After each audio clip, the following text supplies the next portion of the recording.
Check, check. Check, check, question mark? Is it working? Uh-oh.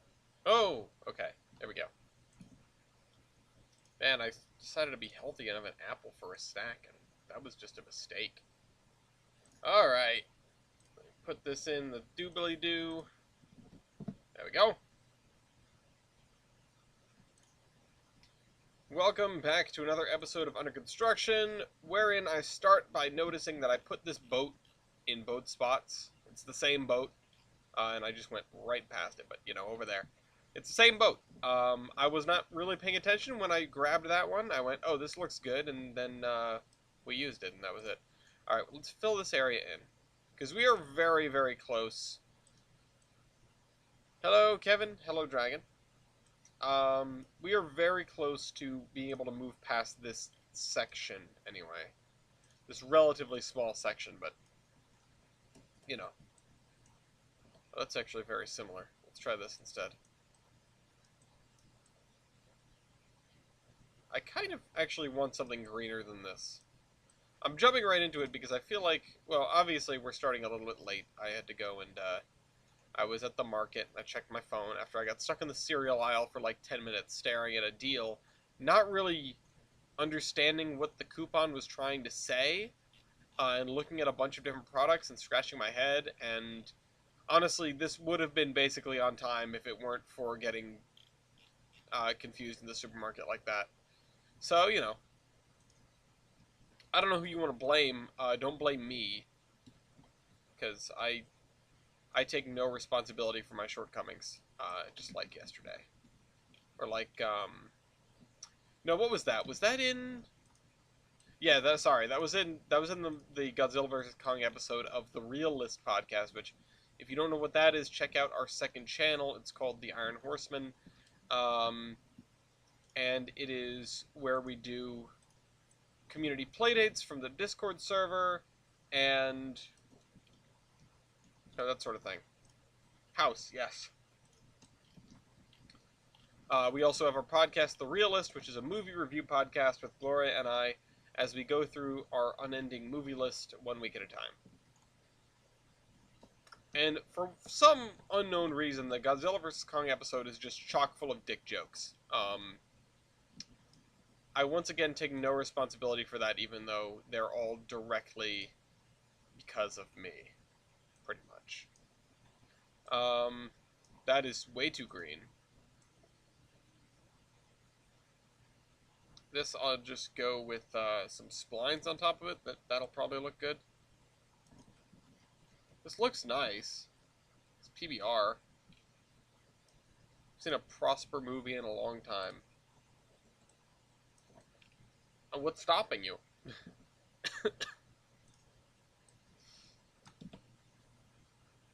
It is always kind of interesting trying to track down the different movies that we want to watch. The next one up is Flight, if anyone's seen that. It's a Denzel Washington drama about an airline pilot. And it was very, very good. I mean, I saw it in theaters, and it left an impression on me. And I've wanted to rewatch it for quite some time. So this has given me the opportunity to do so. But I just, you know, sort of go on Google. Okay, where can we watch this movie? Because gone are the days where every movie on the planet is, I mean, you don't need to go to a cinema to see a movie.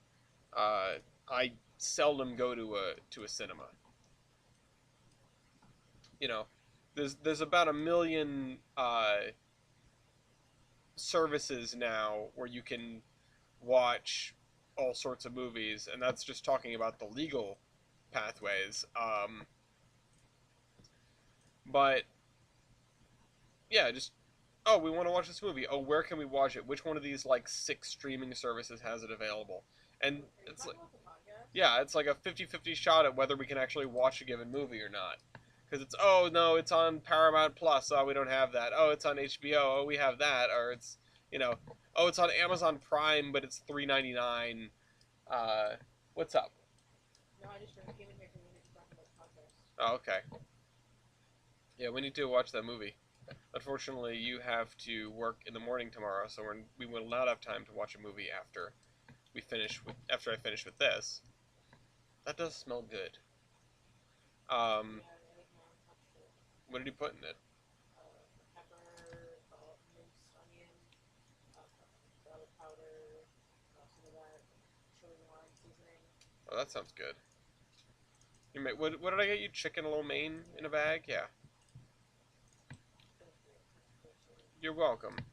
I almost walked by it. I walked down that aisle kind of by mistake, and I was like, "Oh yeah, that's right. I need to get Gloria's dinner." Um, and then I got what else I got. Hi everybody. I was saying that I should not be allowed to go food shopping Yeah, you're right. like on my own. Yeah, that was my doing for the time of it. Yeah. How are you feeling now? Feel a lot better. Okay. You do a tree with one of the tire swings. Ooh, that's a good idea. I think you can nap on your lap. Yeah. Most of it was not on my lap. I got up like immediately after you fell asleep. Alright, hold on. We need to go find a tire swing. I have regular swings, but that's not... Let's see. Let's see what's on the DLS. Manage content. All content, tire swing. Somebody pinged me. Oh. Yeah, a big tree in the middle of these would be kind of fun. Nope. Swing. Or like a rope swing. Not a swing bridge. Apple tree swing. Oh, okay, yeah. Yeah. This is it. This is it. Hopefully this is not a 2D object, because I'll be really disappointed. Ah. Okay. AP. Where the heck is it? Apple tree swing. Army lorry. Oh, it's two-dimensional. That's really sad. Because that had the possibility of being really nice. All right, let's see if we can find a different one. There's a porch swing. Not quite what I'm looking for. Animated porch swing. Oh, okay. Swing.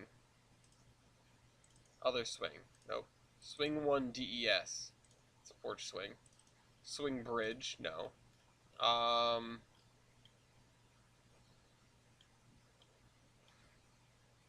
Apple tree swing. Yeah, no, that's the same one. It's two-dimensional. I'm having that thing where you look at the word for so long that it doesn't look like a word anymore. Swing suddenly no longer looks like a word. But no like rope swing. No rope swing. We got the one tire swing, but obviously we can't do that. That's unfortunate. But I am gonna put a big tree. So let's just grab. Let's do one of the other big leaf maples. Yeah, I like this one. There we go.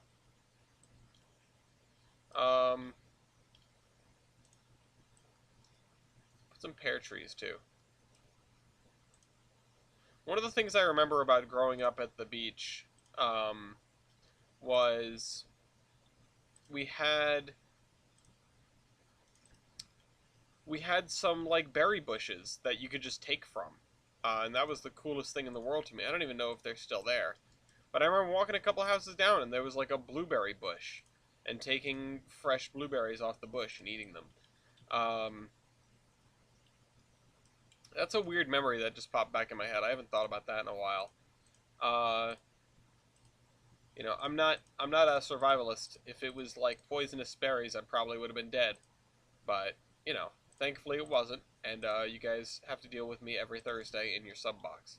Speaking of which, if this is your first time around the channel, welcome to this. We're building a route in Trainz. Obviously, if you can see, this is the Tolburn Peninsula, and I really should put that boilerplate on the front of all the videos.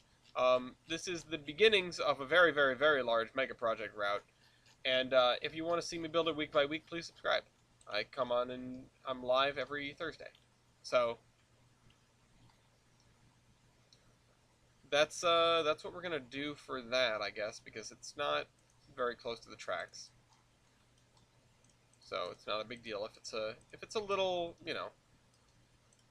I'll put some grass at the edge here. It won't be like my beach where it's just sort of a drop off. Ah, okay. Pear trees. No partridges, notably. Probably made that joke already. Yeah, right now it's Friday. Well, you come up, you come, and it's wicked late at night for you, so more power to you. If East tops it, it's probably already Friday for him too, because he's in the Netherlands right now. If I'm, yeah. Well, he could be in a lot of places, but Netherlands is kind of small. How many Rhode Islands is the Netherlands? Rhode Island is like 1,000 square miles, so uh, the Netherlands in square miles. Okay, the Netherlands is 16 Rhode Islands. That's actually quite small. So, I don't know what that says, other than what I've already said. But this map is going to be less than a Rhode Island.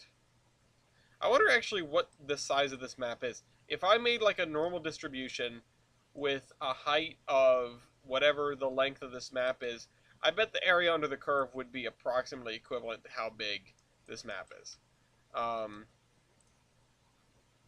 it is definitely late for him. Um, he came on to our event last night, which was an internal event on the server, and we did double headers, which is a new locomotive versus game type. It's a 2v2, and he did one of those, but it was like 3 in the morning for him or whatever, and so he just did the one, then relinquished his position so that a friend of his could get some more experience, and also he could go to sleep. Um, I understand that most of the rest of his party got COVID, and he didn't because he wasn't stuck in the car with them, or I guess maybe he just has a good immune system. Takes after his father. That'd be me. Uh, Disclaimer: he's not actually my kid. But yeah, he dodged a bullet there because he took transit, because that's what you do. Anyway, I had a person come to my door for a political campaign earlier, and my only notes to basically all the people that have come to my door for political campaigns is like, yeah, I'm a single issue voter, and that issue is transit. So give me more transit, and I'll be happy. 13.215, yeah, that's a more accurate thing. Notably, that's probably high tide Rhode Island's. Low tide Rhode Island is a different amount.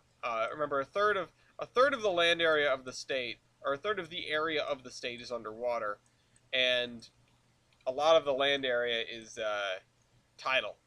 Like, not a lot, but like a good portion of it. More an above average amount for a state. Because we're a small, small, small, teeny, weeny, weeny. Um, yeah, I mean, what more can be said? I have the wrong dirt. I picked the wrong dirt. I want this dirt. Wait, what? Yeah, sorry.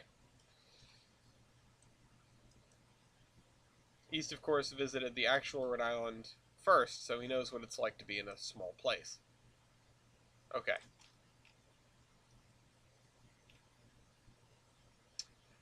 We're gonna need to move these trees over into this triangle here.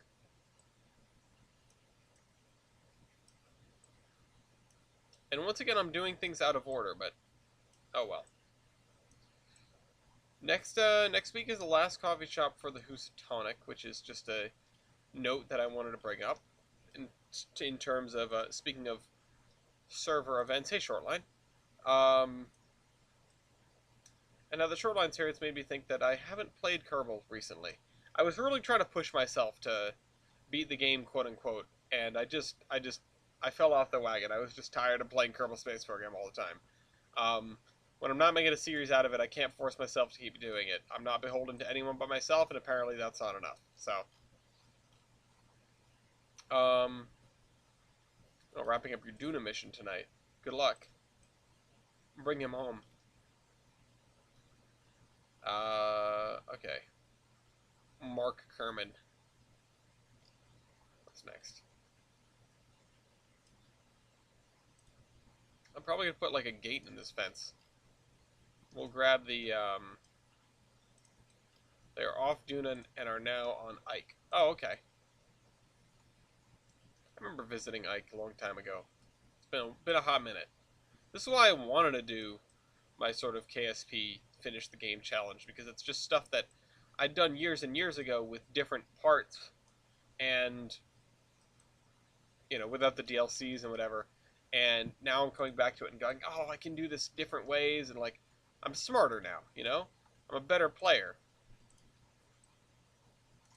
And with Kerbal Alarm Clock and stuff built in, it makes life easy, much much much easier. Oh, you know what we need is we need fences on these fields.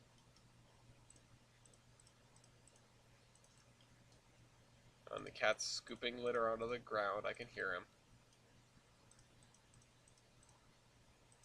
Alright. So, yeah, I mean, I guess we just have to do the grass blinds over here and just continue in this direction. Because,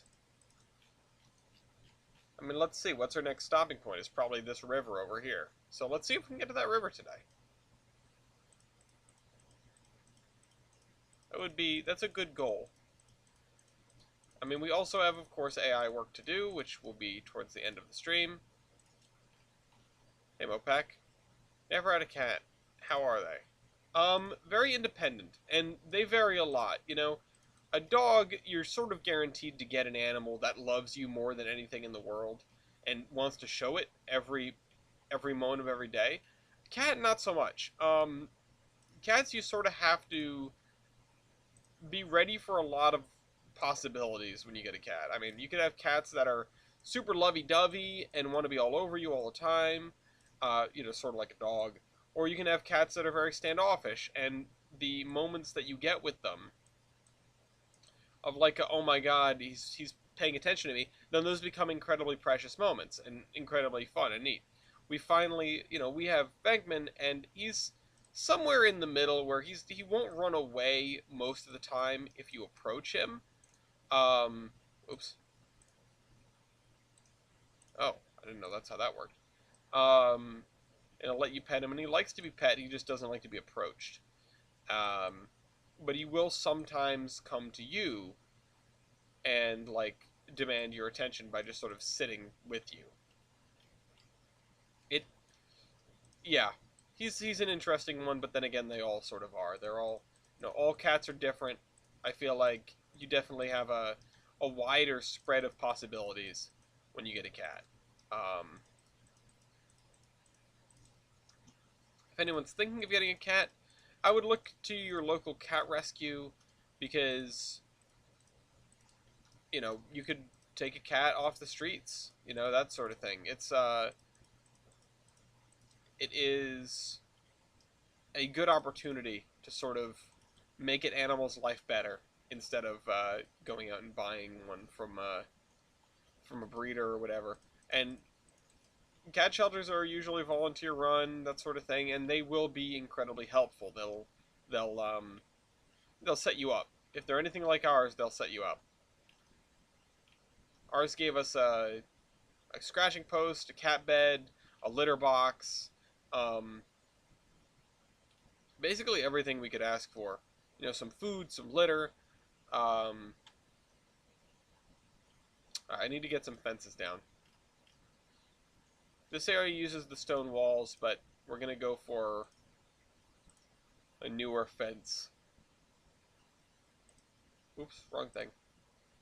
Show missing assets now. Show search filter. What would be good on these?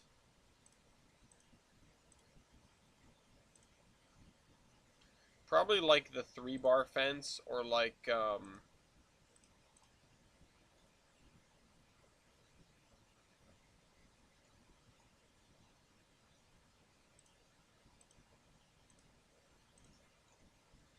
hmm.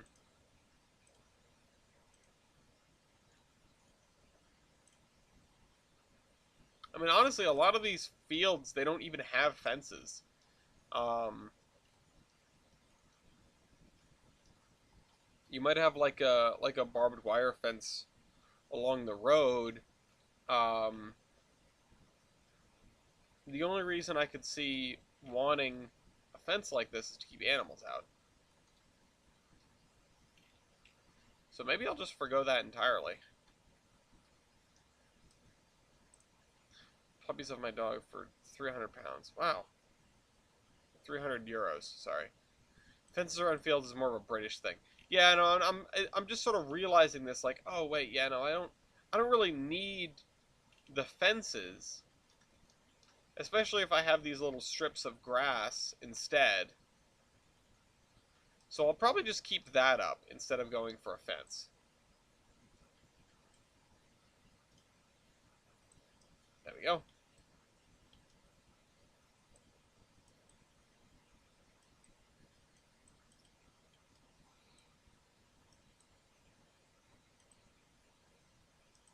I'm gonna fill this in. Fill this in. Yeah, just to give enough of a buffer that I can put some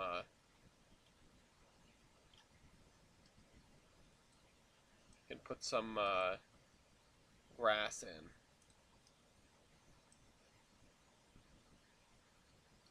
But even then, some of that just doesn't matter, you know. You got to keep the riffraff out. You got to keep the deer from eating your crops. But in a field as big as this, I mean, how much does it really matter?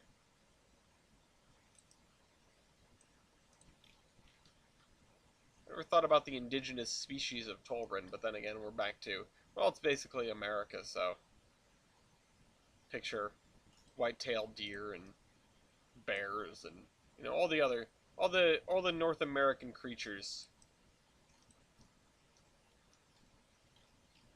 And yeah, my thing does not want to paint these very tight or these diagonal lines with a very small brush. It just doesn't want to paint it. All right.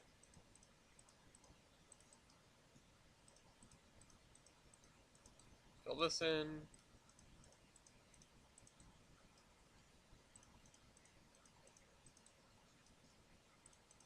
Yeah, I mean, today's kind of a sedate day. We did get Moose back. We got Gloria's car back. So that was noteworthy. And I've been driving him around a little bit just to get the feel for that and to make sure nothing's wrong. When I go up to Maine uh, in about a week, I'll probably drive it as far as wherever I'm meeting TJ. Hello, Ryan. Um, and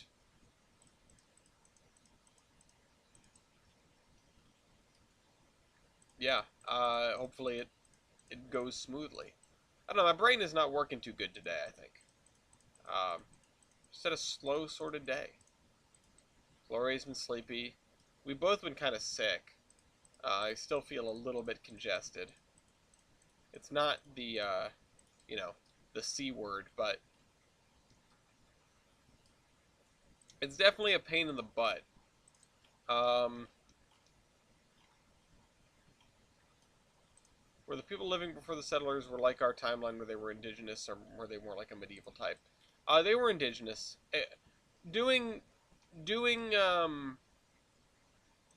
medieval society, that's an interesting one. I mean, there's reasons why that probably wouldn't happen in reality, but that is an interesting sort of like, it's a good what if scenario, right? It's like, okay, what could the world have been like if, say the natives of a given place could have actually put up a fight, you know? How would it be different if they had, sort of what what European settlers would understand as countries and legislative systems and or feudal systems or what have you? Probably be a very different world, or at least it would have taken a little bit longer to steal all their land. Okay, so let's see. Do I put a windbreak here? Probably. It would probably be a wise choice. So let's expand this out.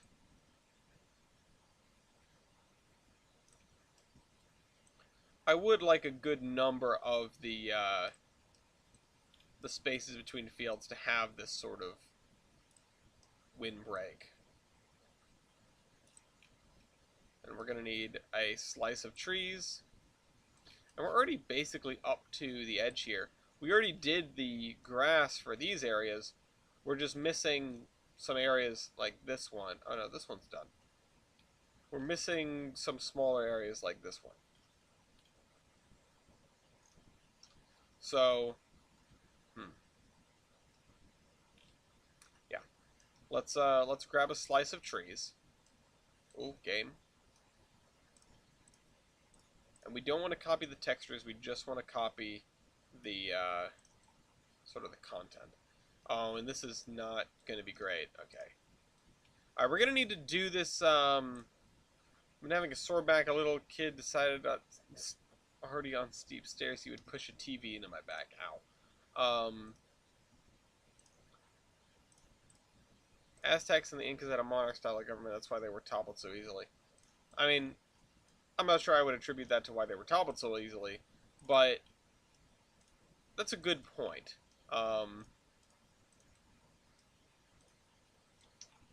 That is a good point. There were definitely systems of government that would have been recognizable to the Europeans.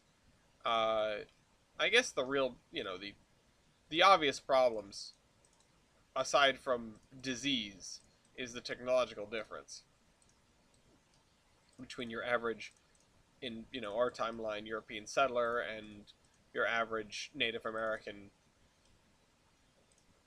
civilization or tribe or whatever you want to call it. I'm trying not to lean into like the noble savage sort of myth because I'm not trying to say that they weren't civilized. It's just it was very different, and they didn't have cities as much. Yeah, the Central American civilizations, they had more of that, but certainly nothing like what was on what was in the old world. So they were not viewed as equals. It would be kind of interesting if in another world they were, whether they were just viewed as or whether they were closer to pure opponents.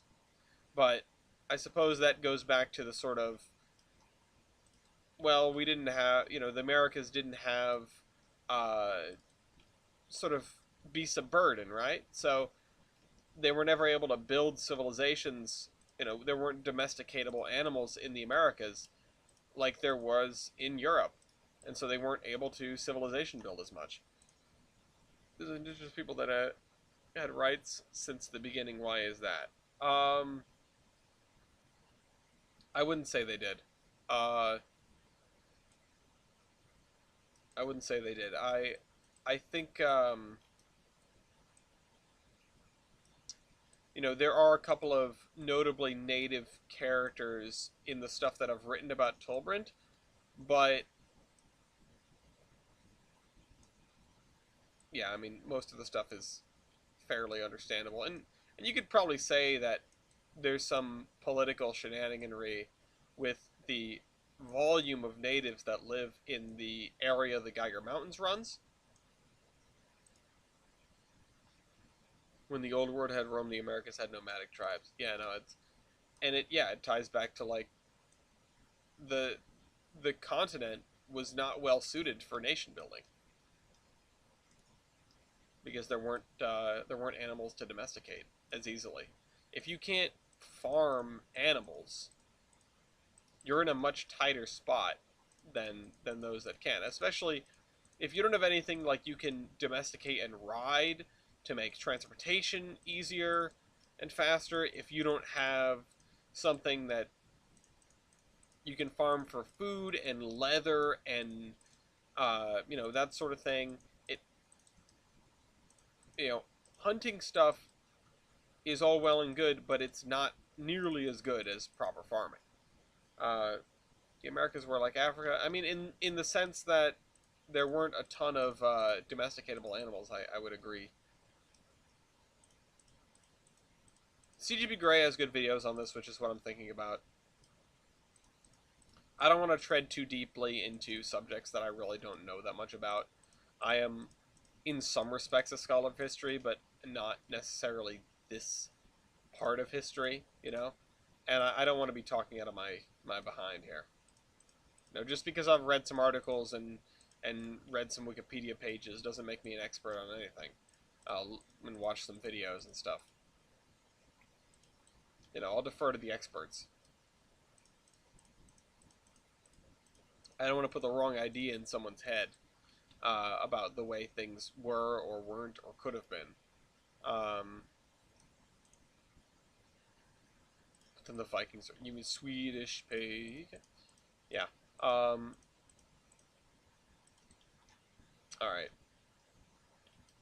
I don't know if the Geiger Mountains would be like Oklahoma, though. It would make sense. I mean, the climate and topography is not quite right, but maybe I can get into the political nature of that someday.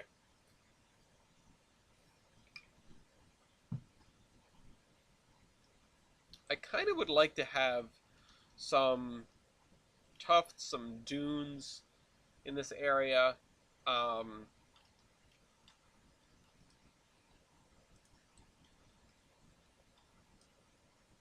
We need to finish adjusting these edges here.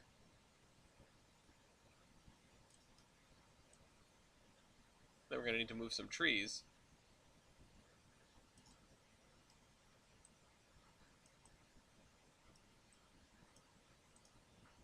Take the coast and push the natives into the mountains, and that would make a lot of sense. Alright, so yeah, this area I kind of want to keep relatively tree-free and have it more like dunes, but that's a little bit difficult, I think. I'm going to need to get a little bit out of my comfort zone with the way I'm going to be doing the sand and the textures here. I don't want to spend forever on it, but... Ground plants. What does this look like? That looks awful. Wow. Yeah, that... Wait. What if I make it really big?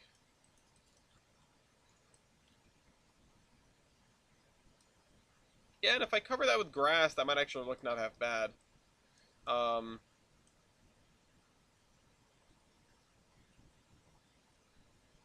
if I did this whole area like this?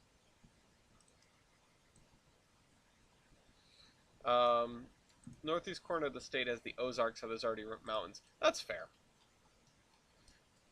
You don't have to think about that, but that is very true. They do have the Ozarks. I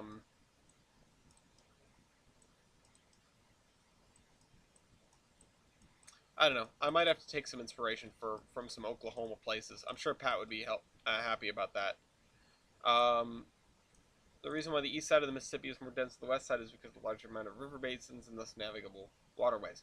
I mean, that's fair. Also, colonists generally went from east to west, and the older settlements are denser, but that is a good point.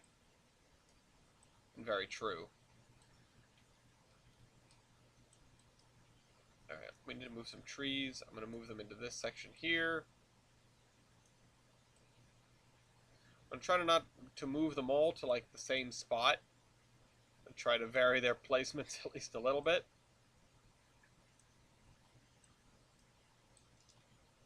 It does save me. It saves me from deleting and replacing. It's not like I'm trying to save minuscule amounts of time.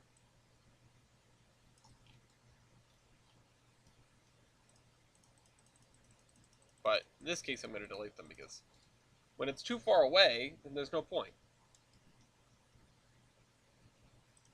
These I can tuck into here. It's faster to go through water than on land. That's why cities are on water. Yeah, and well, until a certain point in time, yeah. Um, and it's more efficient. Is another important part of it. Like, uh, for the cargo they carry, barges use a minuscule amount of fuel compared to like a train trying to move the same amount of cargo. Still pretty efficient, but not nearly as efficient as a barge. Versus like a truck is terrible. Trucks are terrible, but we should all know that. Train good, car bad. Um, yeah, when the fastest method of transportation is a dude on a horse or like people in a boat. Uh, yeah, that's all you got, and it works. It worked for a long time. I mean, it wasn't until railroads put the canal companies out of business that things started to really shift over. And I tried to explore some of that with the Everett Lake Mining and Navigation Company and their feud with the barge company. Um, Canals are expensive, so train good, boat bad. Yeah. Um, they are a lot of work. I mean, talk about trains not being able to go uphill. Barges really can't go uphill.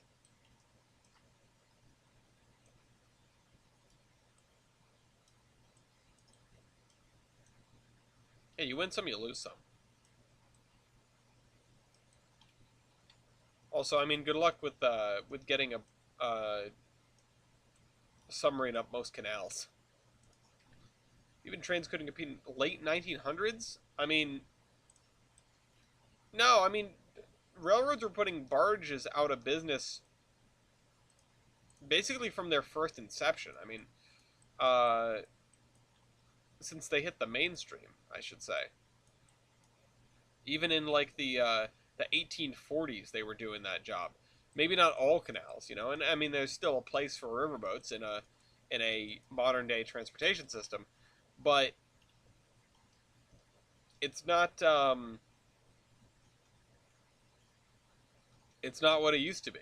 Uh, Nobody's forking over hundreds of thousands for canal projects anymore. There's no point when you can build a railroad or a road that can do the same thing more cheaply. Maybe not more efficiently, but more cheaply. Um, I can't think of very many places where canals would be a good idea where we don't have a canal now, or yet.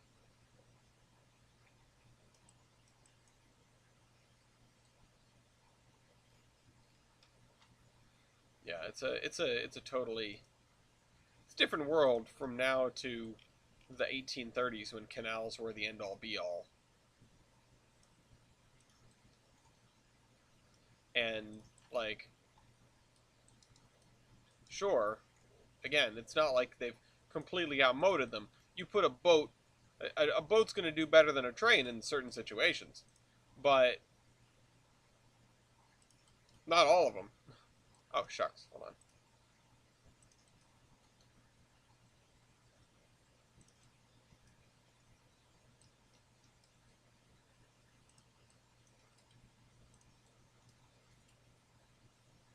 German U-boats can go up the Mississippi, and Japanese subs can reach the Hoover. But I doubt Japanese subs could reach the Hoover Dam. The Colorado River is very shallow in a lot of places, so especially near the Hoover Dam, you can barely get a raft up down. You can barely get a raft down the Colorado. I mean, have you seen the thing? I actually had the pleasure of going whitewater rafting on the Colorado once.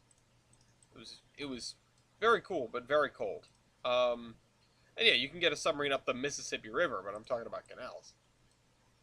It's kind of an outlier. It's like saying you can fit a semi truck in Gillette Stadium when I'm talking about a tennis court.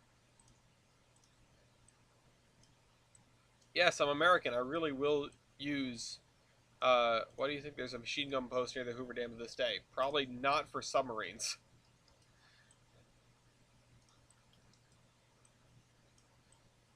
Go watch the Mythbusters episode on bullets versus water. When you hear the Hoover Dam. Yeah, no, it's probably for shooting up mailmen, right? Or couriers, I suppose. You have to defend the Hoover Dam against death claws. That's a normal thing that happens even today. Uh, Listen, it's weird out there. The wild, wild, wild, wild, wild, wild, wild, wild west. Wicked wow wow.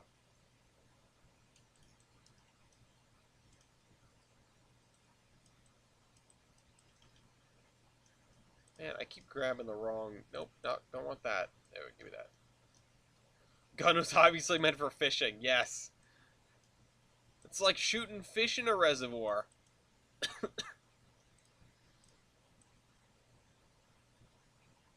All right, so let's trim this, and we're gonna do some dirt on the edges. We need to fill in these treed up areas here.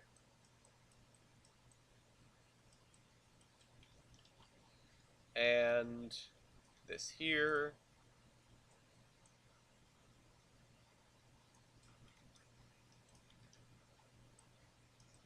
There we go. Sometimes the Colorado River doesn't even make it to the ocean anymore. And that's not like necessarily a fault of modern times, even though modern times has exacerbated that problem. Uh, when they did the measurements for how much water is going to be flowing down the Colorado River on a yearly basis, and that's what we should divvy up, and like this much we can, send downstream, and this much we can send to California, and this much we can send here or there or whatever. Um, when they did those measurements, those 5 years, to my understanding, remain the 5 highest years on record. They got, I mean, depending on how you want to read it, unfathomably lucky or unfathomably unlucky with the rainfall those years. Because it was very high. And they went, oh, this is great. 5 years. That there's no way that's, like an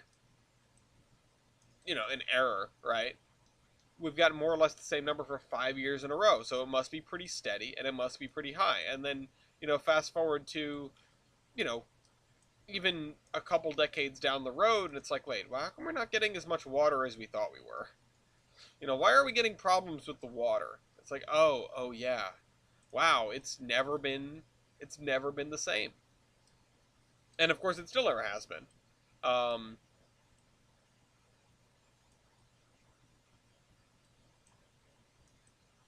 it's not going to magically get better after that. Um, the world is as the world is, to say nothing more specific or concrete. Um, I remember reading that and going like, damn, people got shortchanged. Like the whole damn West Coast got shortchanged because of an incredibly rainy streak. Meanwhile, we're actually under a it's a drought here. I know it's a drought in a lot of places, but I'm not used to it not raining so much. Hopefully it will recover at some point, but it's been hot and it's been dry. TLDR, it's the ocean's fault. Yeah. Blame the water cycle. Think about how you're drinking dinosaur pee every day. It's the same water, guys. It's been the same water for millions of years. Just evaporates, condenses, evaporates, condenses. Well, that's good. I'm glad someone's is. Have you seen the pictures of... Have you seen the satellite imagery of the UK? It's kind of crazy.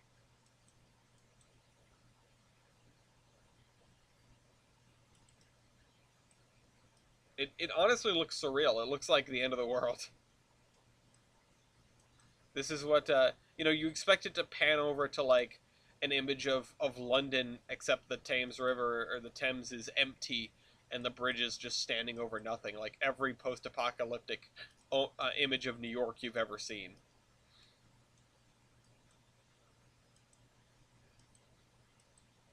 People always go for the suspension bridges in the movies. I mean, big monsters, they always go for the bridges. What is it about big bridges that make them so attractive to, like, Godzilla's mouth? Uh, don't worry, we'll go away in, like, a year or two. I mean, I hope so. I hope so. Um, but, you know, I wouldn't be surprised either way. I would be fully prepared to deal with the consequences. And I don't know why I just did all that dirt along the edge. I really don't know why I did that. I haven't been doing that on any other field.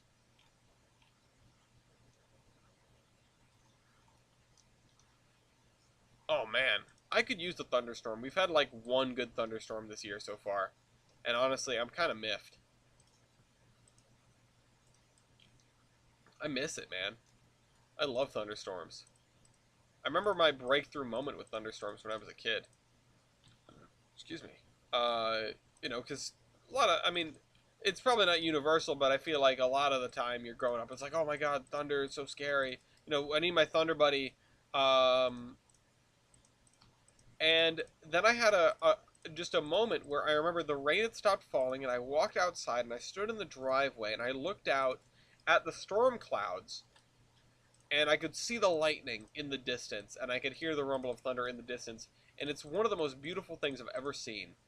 And I was really young. I must have been in elementary school, but that my everything flipped. You know, it was just like, oh my god, it is. This is incredible and beautiful and really really cool. I love thunderstorms. From like, I'm scared. Um. Oh yeah, and there are a ton of other. There are a ton of other facets with water conservation. I just wanted to highlight that one sort of, I mean, it's not a small issue, but one small piece of the way, or you know, the reason that we are having these problems, or one of the reasons these problems are exacerbated. Um, you know, as stuff gets hotter and drier, our past miscalculations become more and more evident and become more and more a problem that needs to be solved instead of just something that needs to be sort of dealt with. You know, just sort of grin and bear it, because it doesn't get better on its own. You hope it does, but it probably doesn't. Um, you know, and it's sort of like this. We will hit all sorts of unprecedented stuff. I mean, we've already had terrible storms becoming more common. You know, things that are 100-year storms cropping up in shorter periods and becoming more powerful, and you know, just weather going wacko. It's not like something that we're used to, something that we I guess have ever prepared for or have to think about or have had to think about. And so, you know, and we need to acknowledge the world as it is and deal with the world as it is. So you got all sorts of these crazy, you know, zany plans of like, okay, we're gonna build a Venetian style barrier around New York City or Boston or Miami, and I'm just like, oh damn, my whole state's gonna be underwater at some point. I might live to see me have to move because, or just become beachfront property and then have to move. Like the populist war. Well, I mean, it's mostly corporations. The populace, like the people at large, we make up a relatively small amount of contribution to this. But I mean, it's not a reason you don't want to freak out, but it's not something to ignore, you know, because nowhere is going to remain unaffected, and most places already are affected. I mean, you can look around the world at record temperatures again with the storms. It's not you know, we might not be feeling the heat, so to speak, where we are. You know, if you're lucky, you're not bearing the brunt of it, but it's not like it isn't happening. Uh, but you know, all these sort of popular initiatives of like, oh, there we go, it's okay. You took a 5 minute shower instead of a 10 minute shower. Oh, that'll do it. That'll do it. It's like no. We need to buckle down. Things need to change on like a systemic level. Um, Moves to an island just in eyesight of one specific shipwreck. Yeah. Uh, well, I hope you get to keep your island for longer than I get to keep mine. It is always sad to see like, oh, and this was the last building on this island, and now there's no more island. Uh, there's one I can't remember where it is exactly. I think it was in like Chesapeake Bay. There was some houses on an island, and now there's no more island. And it's like, yeah, erosion is a son of a gun, but it's accelerated by sea level rise and those sorts of things. Uh, and I don't want to get all doom and gloom here because it's not doom necessarily. It's just like it's just what's happening, and we're gonna have to figure out how to deal with that. You know, I gotta figure out what I gotta do. I gotta buy property in Canada or something. Move up north. Buy property in Maine. I'm gonna move to Phillips.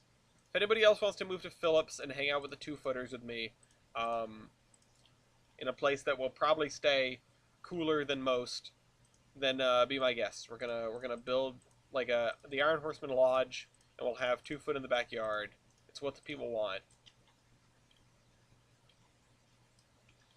and we'll buy some schooners for when for when we need to go back to Rhode Island, the underwater city of Providence, the lost city of Atlanta. I know Atlanta is not a seaboard city, but if you've seen Futurama, you know what I'm talking about.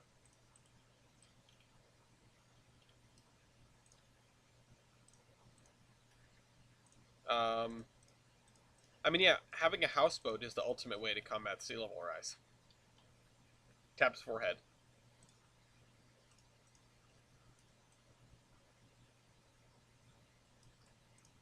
That's a ship to live in the shallow sea that used to be my current town. Yeah, exactly.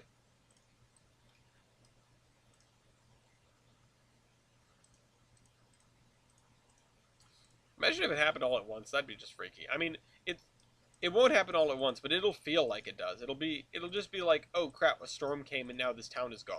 You know, it's sort of like Hurricane Sandy flooding New York City. It's like, whoa, this has never happened before, and now it's happened, and now we have to deal with the consequences. Well, when your government eminent domains your railroad so they can build a lake. A tale as old as lakes, or railroads, or time, or governments. One of those things. I mean, in fairness, they were there. There was definitely eminent domaining to build lakes before there was railroads. I would think. I mean, uh, I wonder if there were any mill ponds that were just like, oh, we built a dam and we're flooding your house. That sucks, doesn't it? When possession was 9/10 of the law. Sorry, your house is now in our lake, therefore we own it because we own the lake. Actual things that mill owners probably did.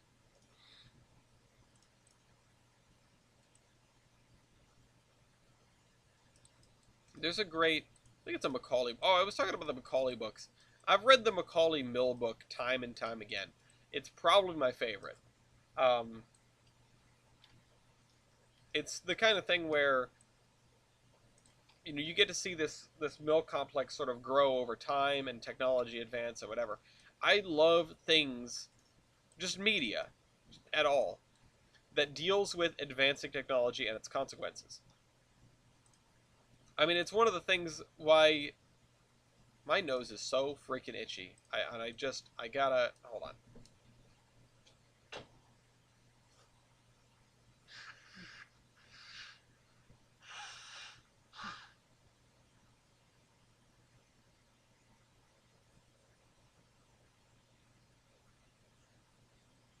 Anyway,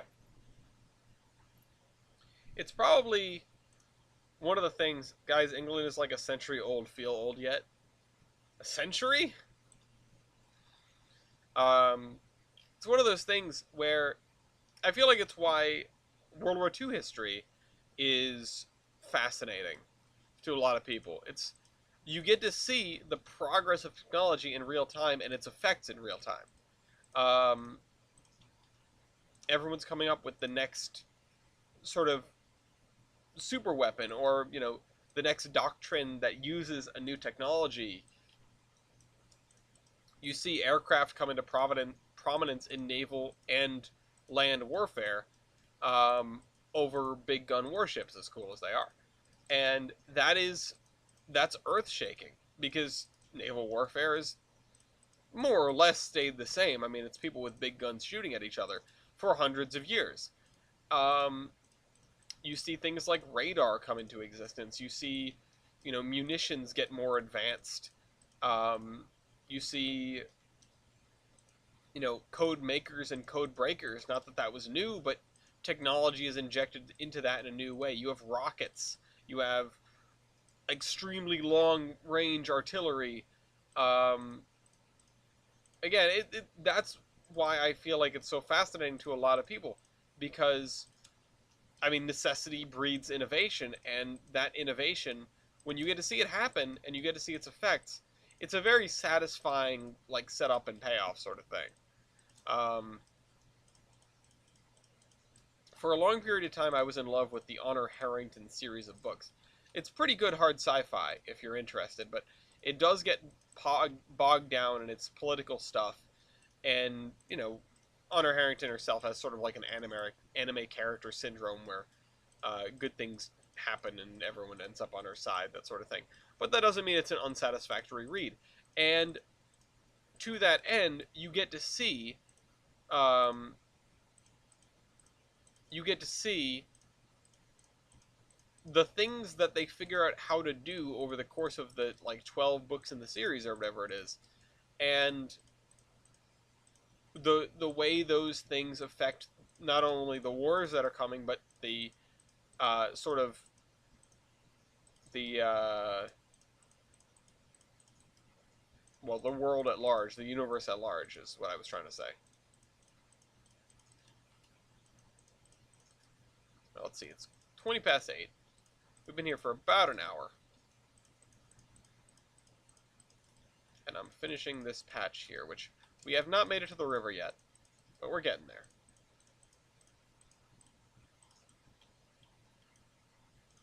Musk should have fallen. Fall in. Um, yeah, Mopac. You're right, they did. Da da da da da. I finally got the E2 tank engine for 19. Nice. Okay. Um, we need to figure out some sort of grass for this area here. Let's try this. Yeah, this looks good.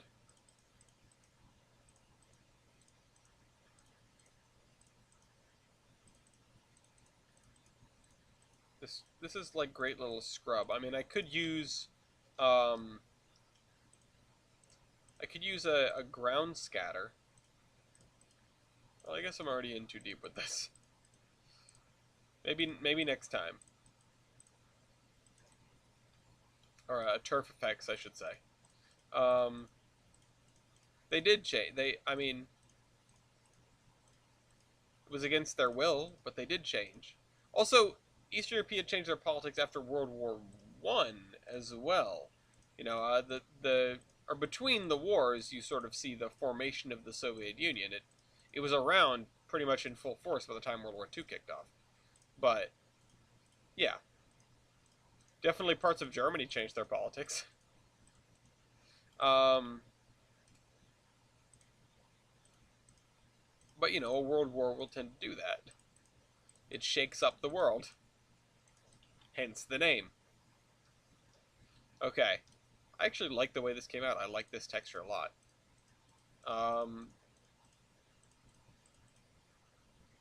Alright. Continue filling this in. Doesn't matter if I go over a little bit. Once again, we are pretty far from the tracks. Um, I'm wondering if there are any tiles that I could have actually gotten rid of. Yeah, this one I could have gotten rid of. Um, but for the most part, no. I mean, yeah, these guys, but I'm going to end up adding way more ocean tiles anyway, so that you can see way out to sea.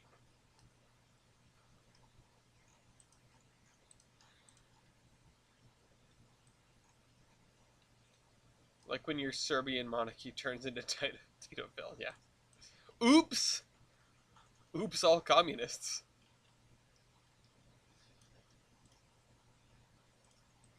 Speaking of communism, I have really wanted to get um, Soviet Republic Workers and Resources. That seems like a really, really cool game. I'm just afraid it's falling into the city skylines trap where I need so much extra content to make it feel complete. Because what I'm seeing, like on the subreddit and stuff, people are getting just modding it to the tits and calling it good and whatever. It it's very cool. Don't get me wrong. It seems like an incredibly cool game, but I'm just afraid that I'm gonna get it and I'm gonna want to mod it automatically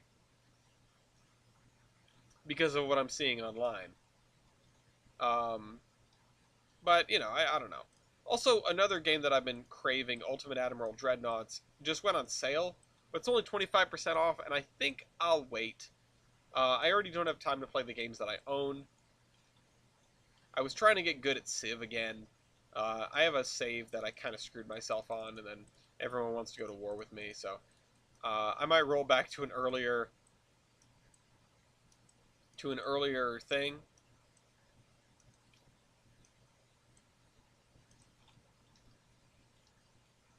It does look like a really fun game. I mean, I've been watching some videos on it. I've been on the subreddit. Uh, it's something that I definitely want to play.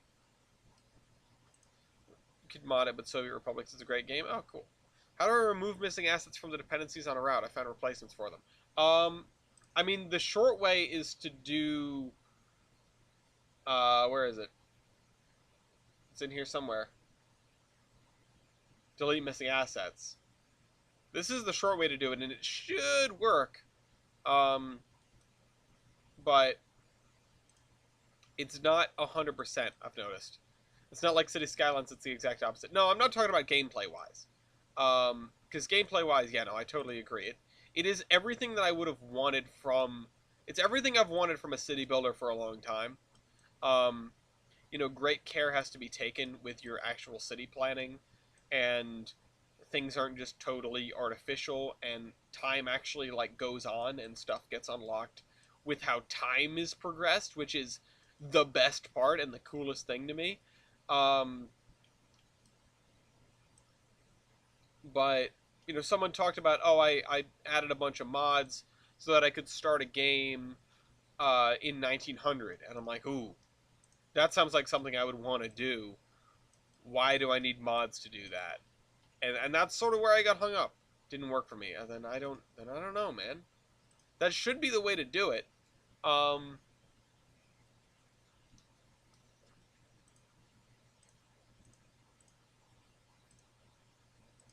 City Skylines won't let you build decent interchanges.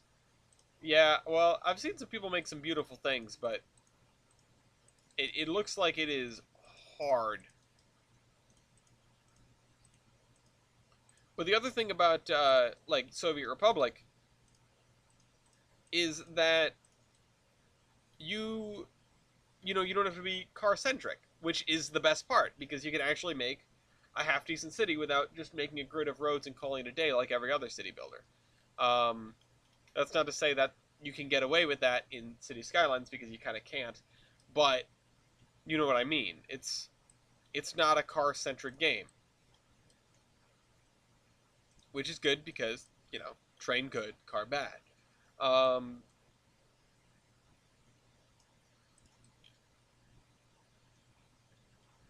I don't know you can have buses and stuff, just like transit in general. The acknowledgement of transit's existence in a freaking game. You know, uh, I saw a meme that the punchline was like, why do they have cars and or why do they have taxis and buses in in the Cars universe, but I thought it was asking why they had taxis and buses in GTA because the overlaying clip was GTA, and yeah, no, I do kind of sound like that sometimes. He's got some good points, uh, um, and I'm just like, well, I mean, because it's the complete world, but you do think about it. It's like you as a character. I mean, it's called Grand Theft Auto. Let's not kid ourselves. It's called Grand Theft Auto, and you steal cars. Um,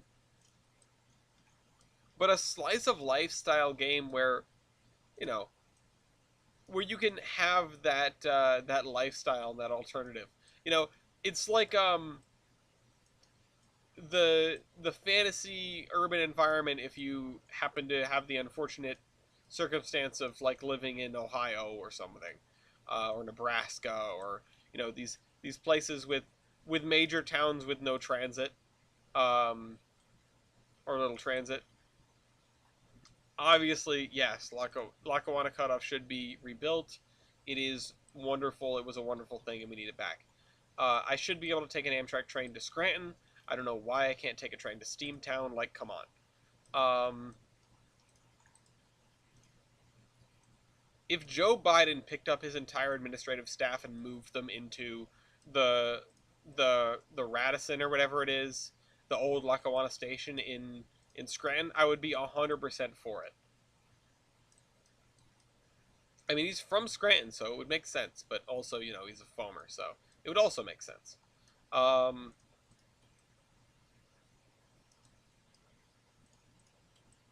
I just want every ounce of political capital directed at trains. I'm a single issue voter. It's transit. It's Amtrak. Do it, no balls. Nationalize the rail system. Make Conrail 2 Conrail harder. Uh, I want by April 1st, 2023, there will be two railroads: Conrail 2 Electric Boogaloo and CPKC. Because that one is allowed to live. It's good enough. Otherwise, just get rid of the rest of them, merge them all, and then give Amtrak priority everywhere. Make it so that every town over 10,000 people needs an Amtrak station. There you go. There's my there's my bill that I'm putting forward to Congress. I'm running for senator tomorrow. It's a special election. It's super special. Reactivation of old passenger lines. The class ones can stuff it. Yes, they absolutely can. Um,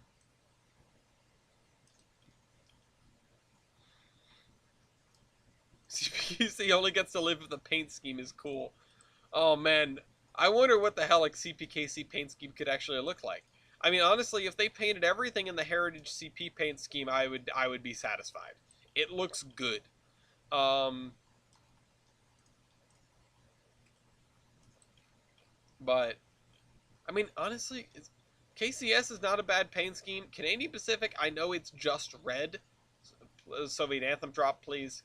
But it also looks good. Like, I can't complain about it. Um, and then KCS is pretty good. I can't really complain. It's not ugly. It's a little bit flashy, but it's not bad. Um,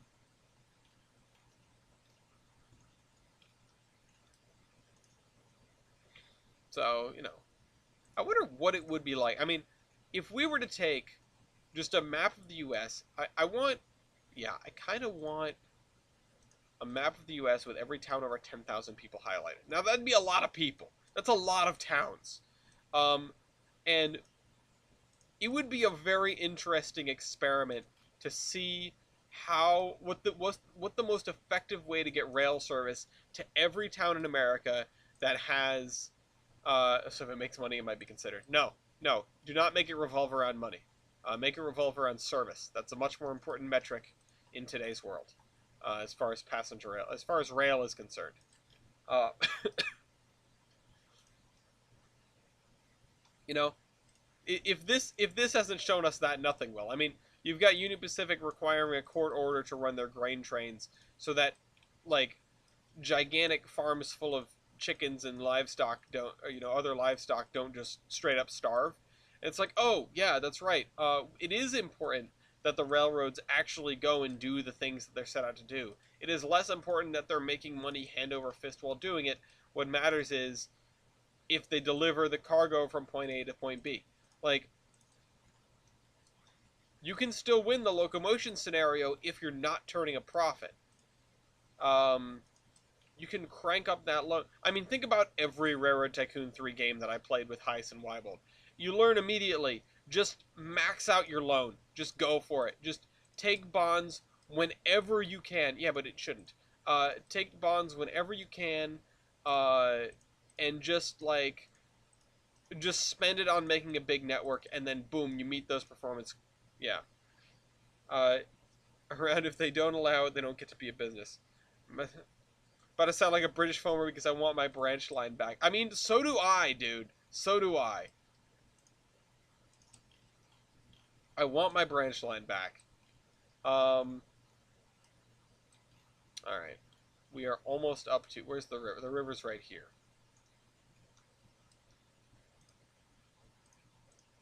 I want. Yeah. Hold on. It would be an interesting exercise. It would be like a thing to do if I could get a map, and I don't know how I would do it. Maybe in like Google Earth or something. Um. Trying to draw out things, but yeah, Google Earth with the KMZ files from. Yeah, okay, maybe that makes it a little bit easier. It would still be really hard. Not like logistically difficult because obviously it would be that. But it would be really hard just to keep everything straight in your head, you know? America is a large place. If for those who do not know, and running passenger service to every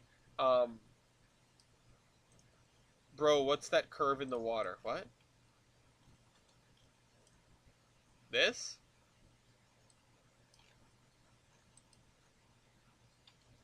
Oh no, it's just, the land sticks out there. Oh, this is a little weird. Um, 1983. Who killed it?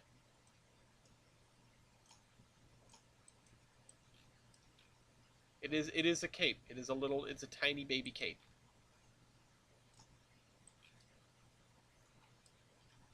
Okay. All right, we're taking a detour. You guys ready?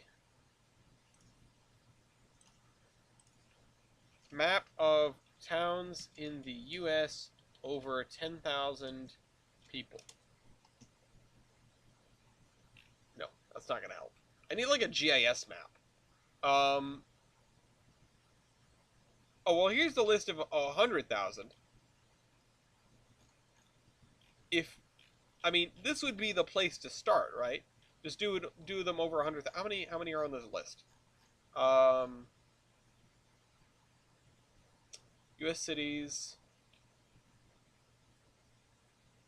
Oh, 2005 rank. Oh, I can't sort this. I'm not gonna freaking count these.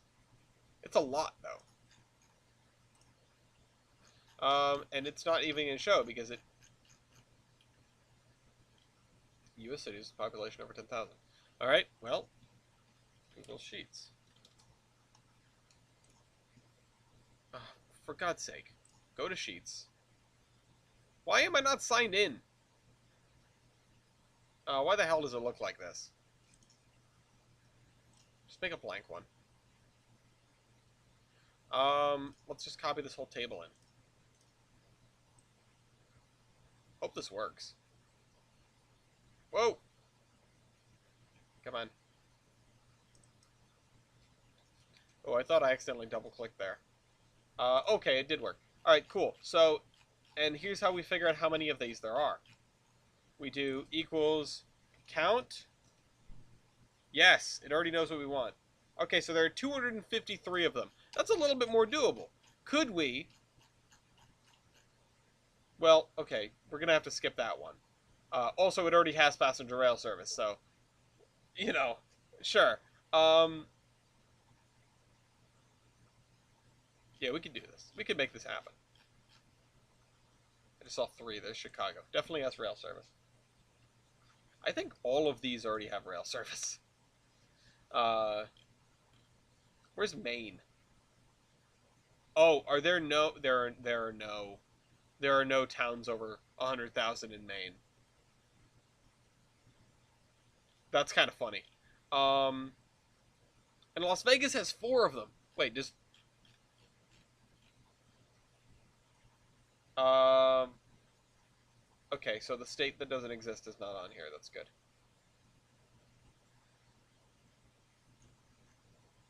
Yeah, I mean, this would be an interesting like exercise someday. Oh, and that's just gonna show up.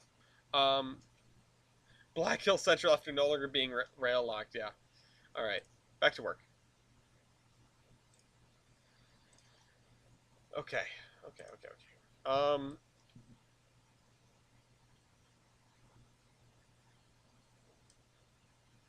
I do want to fill this in with our.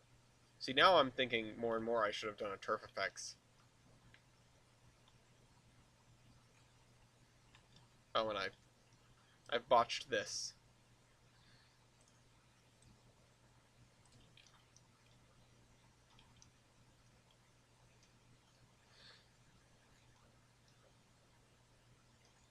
And this needs to be carved out a little bit. So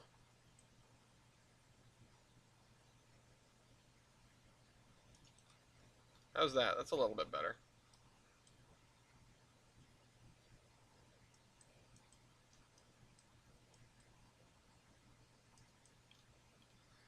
What's a pizza strip? Oh, what's a pizza strip? This is a pizza strip. It's party pizza. I mean, sometimes they're red, but this one's white. Um, I've got one, and I'm probably gonna eat it when we're doing AI testing. Really not sure how to do the river, honestly. But we can do the grass along this.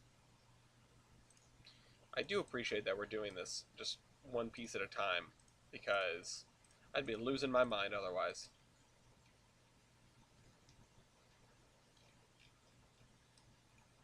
I also need to put bushes in the little underpasses there. Pizza. Yeah, it's party pizza, or it's I mean, it's very much maybe not exclusively a Rhode Island thing, but it's very much a Northeast thing. Um,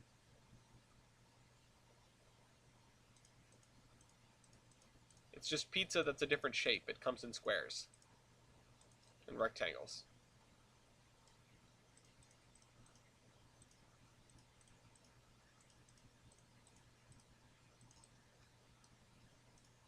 At over 10K people. Okay. Yeah, see, 10K is a really, really low bar, and that's why it's like that would be like the perfect egalitarian world. We're gonna try to get. Uh, I mean, it's the dream is to have that, which probably is completely unrealistic because I mean, most towns, most cities are over 10,000 people. So you would have to have active rail service to most cities in the US, which you do already have active rail service to most cities, I would imagine, but passenger service not so much. Um, I mean, hell, I wonder how many towns in Rhode Island. 50K is the middle ground, yeah. You know, go big or go home. I would start with 100K and then see if I could make 10K work, basically.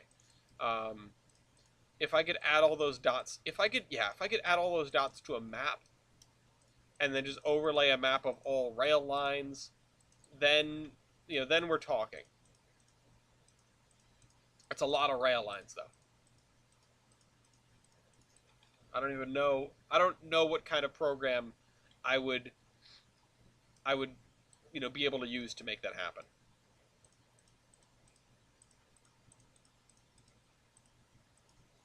I mean, like in other countries, HSR in the big cities, regional local service to the smaller towns. Yeah, no, absolutely. But even just, I mean, to go back to the 10,000 mark, even just one train a day, minimum to all those cities would be unfathomable and awesome. Uh, and it would be awesome for more reasons than it just being really cool. It would be awesome because it is awesome. It's in a very literal sense, it would be awe-inspiring. It would be game-changing for so many people. It would make sure that you can always get somewhere if even if you don't have a car. You know, think about how far apart airports are. Imagine having to try to get across the country. This is why Amtrak is such a lifeline for so many people that live in the middle of nowhere. Uh, Even if roomettes are hideously expensive these days, which is ridiculous. Um, Thanks a lot, Anderson. I'm still calling it his fault. I don't know if it is or not, but I'm calling it his fault. Um, that is also a good point. It is work for a lot of people. Um, not that we have high unemployment right now. Everywhere needs workers more than anything. So that is going to be an interesting thing to see. Yeah, ArcGIS, wonderful program. I don't think I'm going to be. No, that's too much for me. I need something a little bit more user friendly. Even though I've used ArcGIS for work, I just don't want to touch it anymore. Um,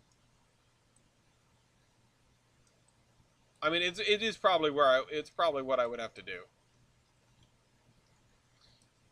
It's that or Google Earth Pro.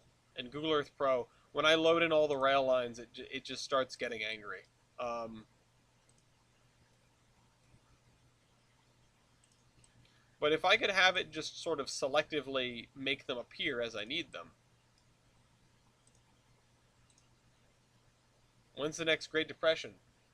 Just a week away. Could you believe it? Great Depression, just a week away.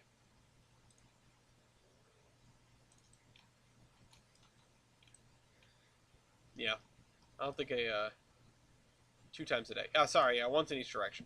Um, Sturgis Bike Rally should have HSR 2 times a day for the whole length of the event. Have the Iron, what is it? The Iron Horse Classic is the bikes against the Durango and Silverton. That just made me think about that. Um,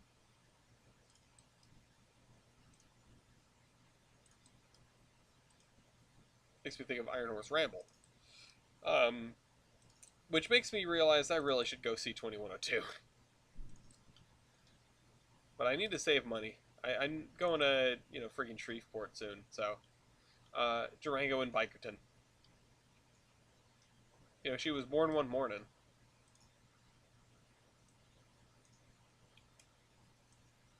On a San Juan bike lane. A San Juan cycle. There you go.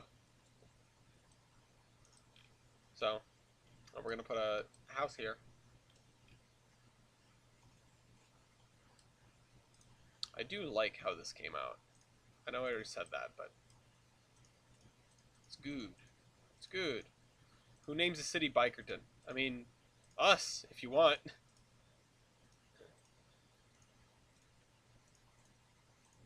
We can have Bikerton up in the hills. Who knows where? New town along the Volga Mountains. Bikerton. Sturgis, South Dakota for a whole week or two every year. Yeah. Or every week. Go big or go home. I mean, in fairness, I probably would not make use of make much use of my branch line if I had my branch line still. The 56 bus serves the same purpose and is just fine.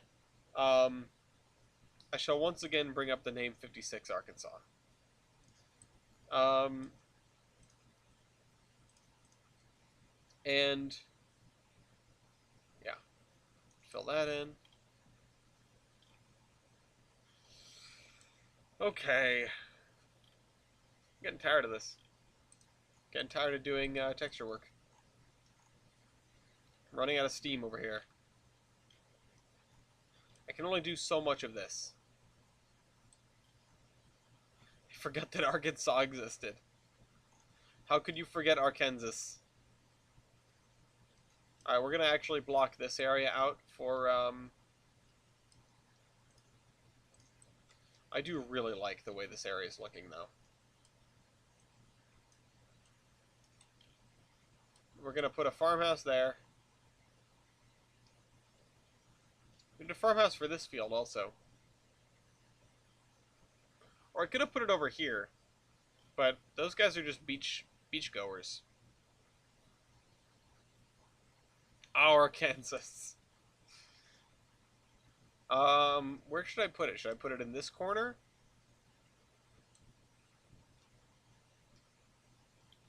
Should I put it in this corner, or should I put it in this corner? Should I put it near the underpass or farther from the underpass? I don't know.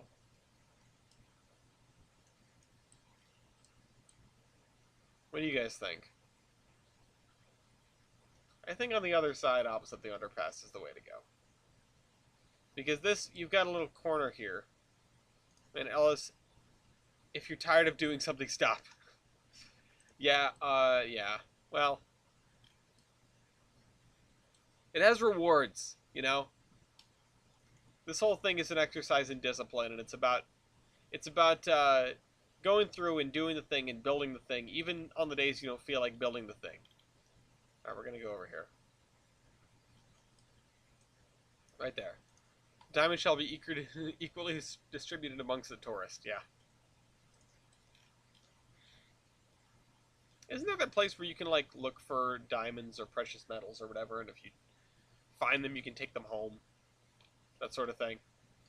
I'm certain that that is a thing that exists somewhere.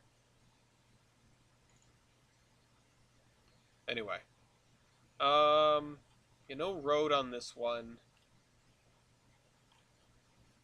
We just need to finish filling this with trees, honestly. Alright. I don't even necessarily get tired of doing the thing, because I can do monotonous stuff all day long. But it comes down to, like, I don't know what I need to do next. And then I get hung up on that, and that's what really bogs me down and frustrates me. It's when I can't decide what the next thing I need to do is. Alright. Okay.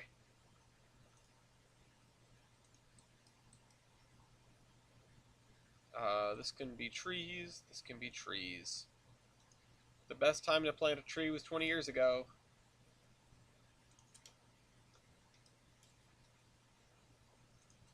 There we go. Water texture for the win. It makes a good marker. It really pops out, you know? Oh, whoops. Do this, do this, do this, do this. Move these guys back away from the edge, where I'm going to chop off the corners.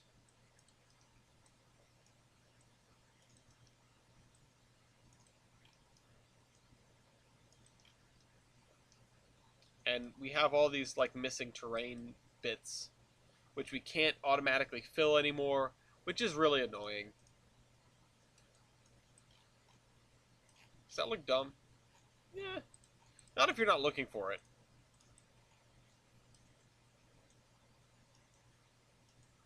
Alright. Natural 90-degree angles. Exactly.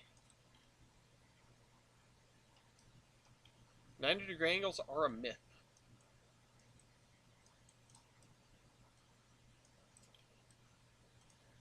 Pure blue in a water of green and less vibrant colors, yeah. I mean, you look at it and you go, okay, I need one there, I need one there, I need one there, and I need one here. It's like, alright, those are where I need to go next. And the H for the big homestead over here. Some of these fields definitely still need their dots.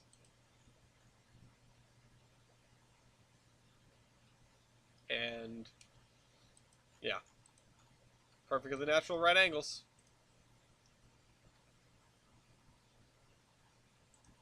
There we go. There we go.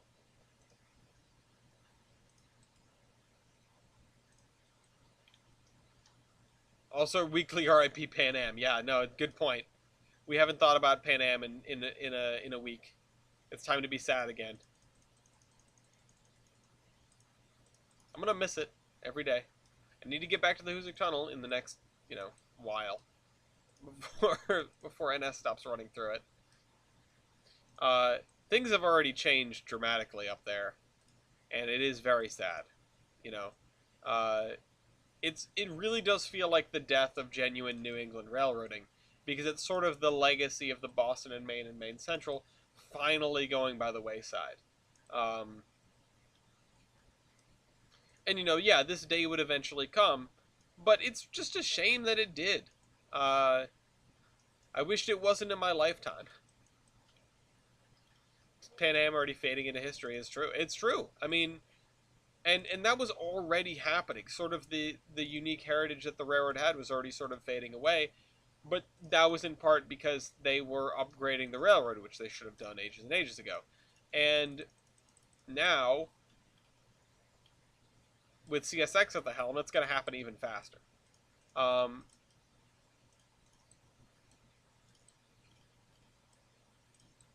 and see, Pan Am was a railroad that was almost on the cusp of change. It felt like they could have they could have turned the ship around. I mean, they could have turned it around an age and a half ago, um, and just decided not to. But the chips were falling into place, which could have enabled Pan Am to survive on its own. Um, and honestly, I think a better outcome would have been if the states bought Pan Am and not Class One. Yeah, Guilford haphazardly extended a legacy into the modern day. It's true. Um, I cannot bring myself to hate Guilford as much as I should. They sort of put the kibosh on the B&M sort of organic reconstruction that they were doing when Guilford came into being. But they did it, and they had style, and they had flair, and they were just a mess. Like, there isn't very much good to say about Guilford and their operations, and yet I cannot bring myself to hate them. Um, they just are what they are, you know. Um,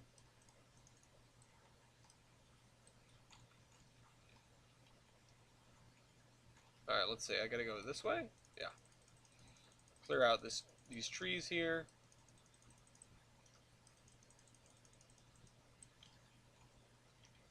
All this area where trees aren't, I'm just gonna be filling with grass.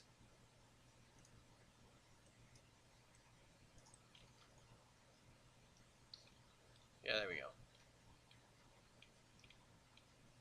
And we need some like mud texture, or really dirty dirt. Dirty dirt. I mean, we're not going to use that. We use that too much. Oh, wait. I feel like I've done this before. Can we get a random snippet of lore of Tolbrand? Oh, man. For... I don't really have much that I haven't talked about that I have already come up with. And Tolbrand is not the sort of thing where I want to where I want to be doing lore on the spot, you know? I want to have the opportunity to think it through. Um, so I can't. There's not much that I can say. I can talk about the Everett Lake a little bit more, but I've sort of already covered all their stuff. Everything about them that's interesting. Um, there is the town of Doberman that will never be built, and was a major branch line of the Everett Lake that they used to mine anthracite coal. They eventually picked up anthracite coal as their major fuel for their locomotives, and the closure of the Doberman branch, which was not something they did voluntarily, um, put one of the final nails in the coffin for the railroad as an independent entity. Uh, the Doberman branch ran southwest from, I believe, where Everett Lake is, and so way up there in the mountains, and just getting further inland. And when the branch was closed, it was because of severe washouts due to a severe storm, and it trapped a lot of the the um, the stock there. It trapped a huge number of locomotives in an entire train set. for the premier passenger train on the line, which was called the Hare. Um, the lore is made up organically, and then you come up for a random lore and spot and write it down, and then check out the rest. Yeah. Well, here's the thing: I'm not gonna have time to write it down after this, so I don't want to have that and then forget it. I just won't have the opportunity to write it down as I would like to. Um, move that away. Move that away. So the Everett Lake is pretty short on preserved stock, except for what was caught in Doberman and remains there to this day. It remained there at this point in time. It was basically in stasis, and then it was turned into a museum with a focus on the hard coal mining in the region, but also on the Everett Lake Railroad that sort of made the region successful as it was.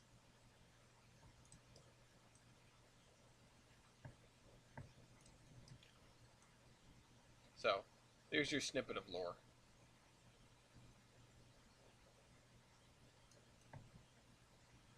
There we go. I do have to spend some more time writing. I've been caught up in writing so many other things, including the Housatonic, which I need to get back to. And just sort of the effort of me trying to finish up some of the Horseman short stories just so those things can be released to the public, just to give something out. And that is kept me busy, but also just life has kept me busy, and the trading cards and running the server, of course, making videos, and it's summer. It's a busy time. I've talked about it at length. Oh, excuse me. Just don't have the free time that I would have liked to. But now that I feel like I'm back on the wagon more than I have been in the past, especially since I'm doing AI again. I'm much happier with working on Tolbrin than I have been in recent years. And I like how the project has gone on for long enough that I can say that. Is this government, is it liberal or conservative? Rough estimate. That's a good question. Again, I haven't really touched on the politics of the peninsula. Um, there tends to be, I could imagine that at this point in time, it's a relatively conservative government that's in place and has been for some time. But when I say that, I really just mean that they are more likely to side with the old. Yeah, there was an 8-ish-month break on building. Yeah, side with the um, older companies, etc., than they are with newer startups. At least in the time where these railroads were being formed. Like what would be next year? Very conservative. Um, I didn't realize you were 538 over there. But all right, let's see. I need to finish the trees on this side. But yeah, I mean, I can't say to like the daily life of people. I mean, again, you can just take sort of the thought of the way, uh, the way the world is, and take America in the 50s and just sort of roll with that. I'm not trying to make like, oh, it's America in the 50s, but I've solved all the social problems and it's a utopia. No, it is it's it's a place. It has flaws just like anything else. I mean, it has income inequality, it has wealth inequality, it has probably a fair share of racism and misogyny. Uh, it's not a peachy world for everyone to live in, but it's not meant to be. It's meant to be a representation, a caricature of 1950s America. Just different, you know? All right, there we go. Passenger trains have an extra coach at the end of the train. Yeah.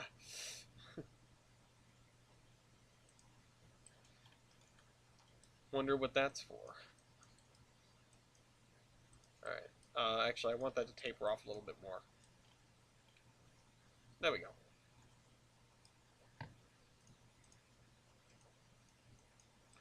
So we'll have to fill that in with grass when we get around to it. And then this area, for the most part, is just going to be trees, I think. Unless I want to go whole hog with like the beach and the bluffs, which might be more fun. Let's see, is this our railroad or is this road? This is our railroad, yeah. So we're really close to the edge here, which means that it gives me more liberty to do something interesting, which I can see the edge too. So we really should be adding tiles here to finish this beach off. This river here, I don't have a name for. And I mean, it's not a continually flowing river, so who knows? If you guys have ideas, feel free to make them known. Alright, that's right, I forgot we started with this crap. I just don't want to see the edge. And if I can get to the ocean, once it turns in here, Wet Creek, yeah, even though it's dry. Once it turns in here, I'm less concerned about it. But we will have to go and do probably some more in these corners here. I just don't want to see the edge of the map. You guys know me. I don't want to see the edge of the map ever.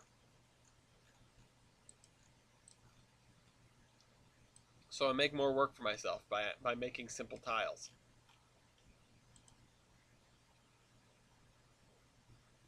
These guys I might not bother with, you know. These guys right here, I might say forget about it and look at the edges of the map there because it's not as big of a deal.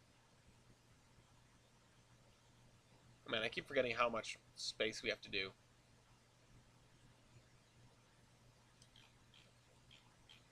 How far we have to go. I mean, Pan Am is way over there. Maybe we'll get to Pan Am before the end of the year. Who's to say?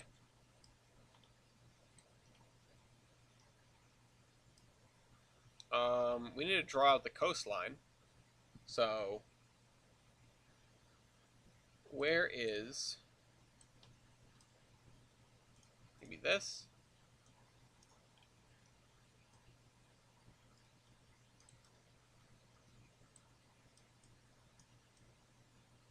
And then back in. Alright, get some rest. Tylenol's kicking in, yeah. Oh man, Tylenol saved my day the other day. I was just freaking miserable. Couldn't do anything. Couldn't work, couldn't whatever. Didn't make the podcast. You know, noticed there was no podcast this past weekend because I was sick. Like I said, I'm still in it a little bit. But I feel a lot better than I did. Which enabled me to come on here and do this. Honestly, I don't know if Tolbrin is something I would skip. I might... The podcast is easy enough to skip because nobody ever wants to do it in the first place. But it's all right, there we go. We've got our edge. We just need to blend it with the rest of the world. And I don't feel like doing terrain right now, that's for sure. But this is just me, you know. I'd come on here and do it if I sounded like a friggin', you know, chain smoker.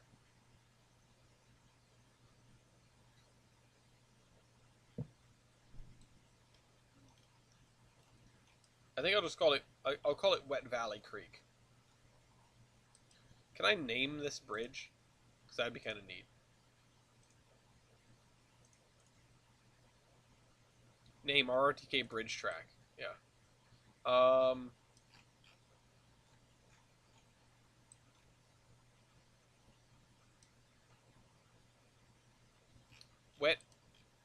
Wet Valley Creek Bridge.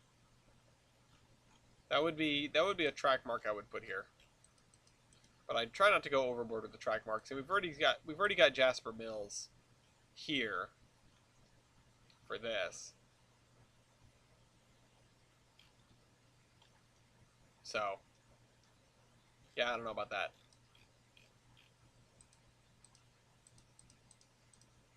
You can really see how some areas are done and some areas aren't. All right, you guys ready to move on? I'm ready to move on. Let's come back to this next week. All right, let's hide the content search filter. Let's save. And I need to double check if everything is okay for what we're working on. Now, this is what I mentioned before. There are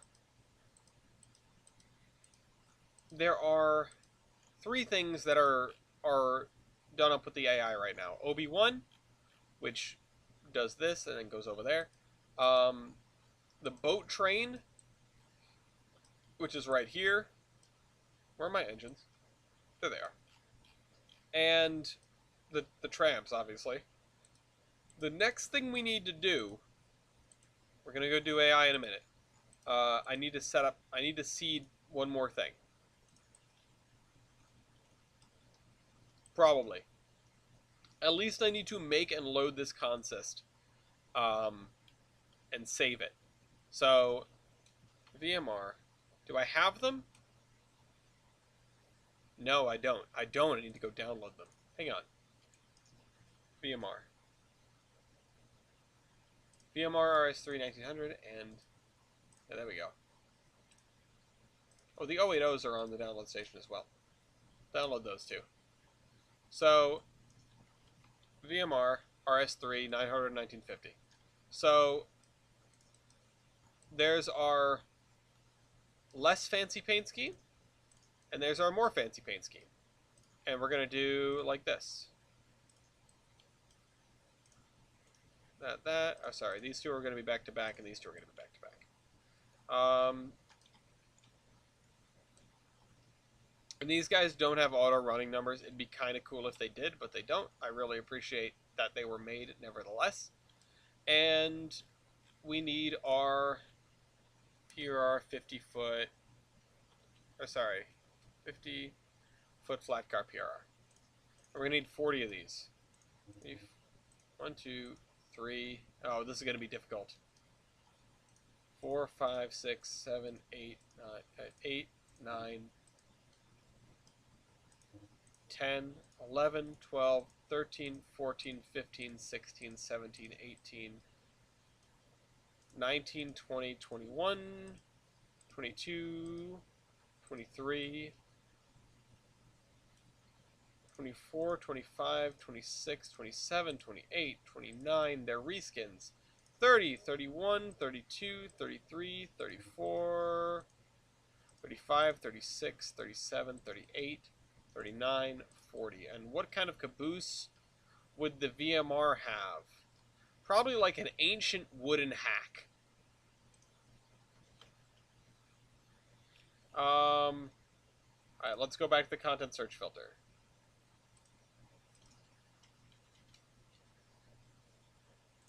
We have this. That's not it. Bay window is my first thought. I don't think they would have them, though. They're too cheap for that. Caboose to the download station. Ann Arbor caboose. Ooh, that's really cute.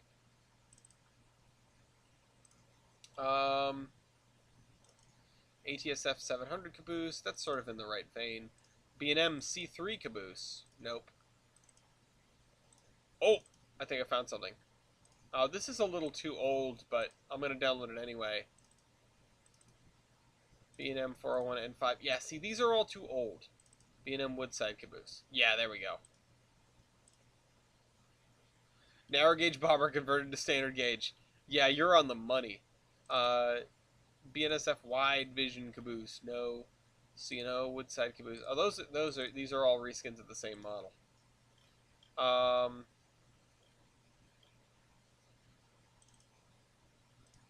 That's cool. That's cool. That's cool. Oh, you guys can't even see what I'm looking at. Hold on. Screen. Also, I need to tilt the camera down. LN. Okay, no. LNRR. Ooh. Ooh, I like this. This one's beat to hell. Alright. Alright, hold on. Download that.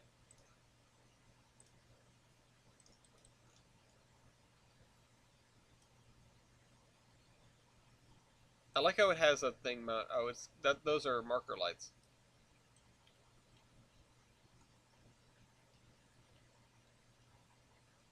Okay. So, I would love a reskin of this as VMR because that would be perfect. Alright, we need pigs. Pigs is pigs. There it is.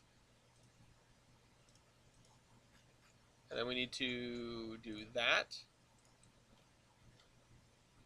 And now we need to save this train, because I don't know if we're going to use... Oh, I didn't... Did I switch to seed? Yeah, I did. Okay. We're going to save this train.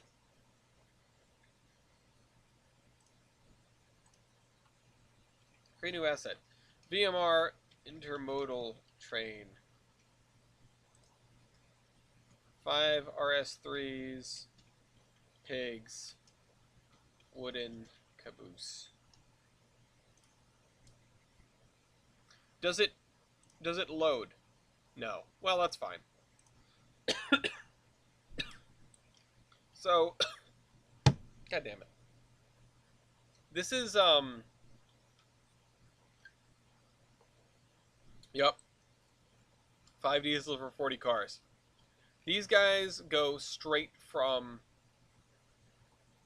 the other side to this side without stopping. No helpers, no nothing. Now this is, I can't even see a few details. This is a 1,500 ton train. What is a Elco RS3 rating on grade? This is not helpful. I need like a chart.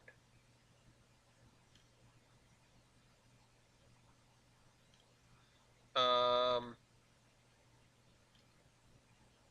RSC3. Let's see. Grade rating chart.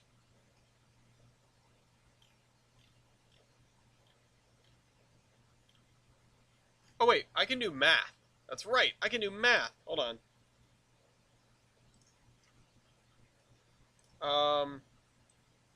So these are 1,500 horsepower times 5 divided by 1,500 makes that 5 HPT, which is plenty.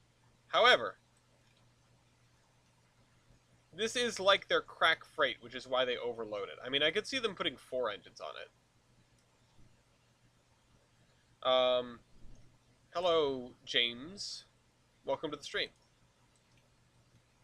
I always just put 5 on, but yeah, 4 is probably more reasonable, because that takes it down. That takes it down to 4 HPT, which is still, you know, whatever. Let me do this. No, you know what? I want to leave it at 4.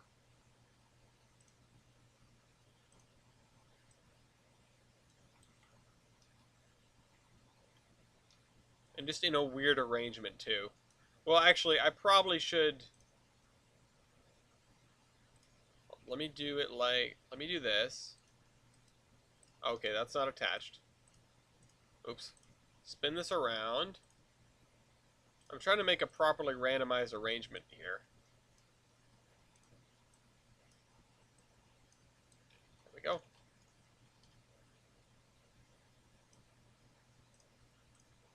Oh, whoops. Didn't mean to do that. Yeah, okay, so these two will be tip tail, and then those two. Yeah, I mean, they're RS units. They do long hood forward.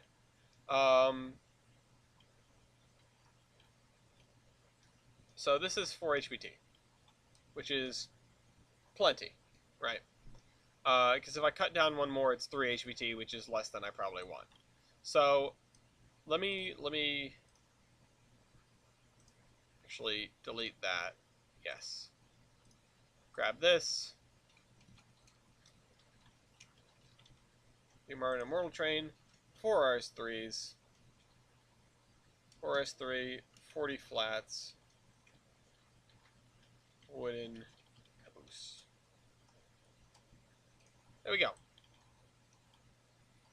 Okay, so now we've got this, and I want to slide it all the way to the other end of the bridge. Because this is going to be something that we use. The other thing I need to build is is one of the VMR passenger trains, because they're all pretty much the same. Um, but that we'll cross that bridge when we come to it. Am I missing a building? No. Okay, still there.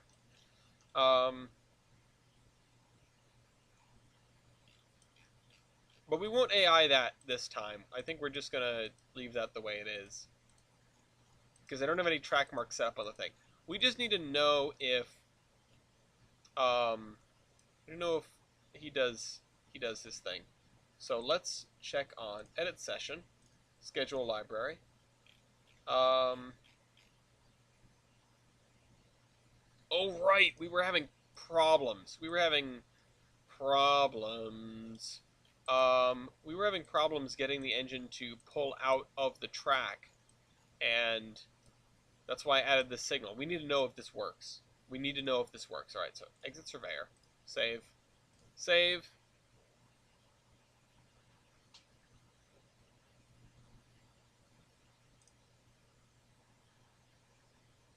Radio, that is a really cool consist. FTA, FTV, RS3, RS3, RS3. I should dick around with that at some point. That'd be fun. I mean, let's see. Yeah, assets and timetables. Locomotives and cars, the VMR had steam engines aside, they had almost all Alcos and then some Fairbanks engines, Train Masters, whatever. I don't know if these guys are compatible. Um, so, oh, we've got Galloping Geese. Oh, and we have some Baldwins as well. Oh, they bought some, what is this, Switchicus Maximus? I think that's what that is. Um, so, yeah, they have mostly Alcos. They have some Train Masters. They don't have anything EMD. Not a single thing. So I can't do that exactly, but I can get close. I could stick a Train Master. I mean, a Train Master on a train with a bunch of Alco, like, RS units is going to look really funny, because it's just going to look like a buff version. Oh, we're stuck, aren't we? It's not going to let us out of the menu. It's not going to let us to the menu. Let me out. Oh, we're going to have to crash the game. Hold on. Explode this sucker. Now let's go back. Games.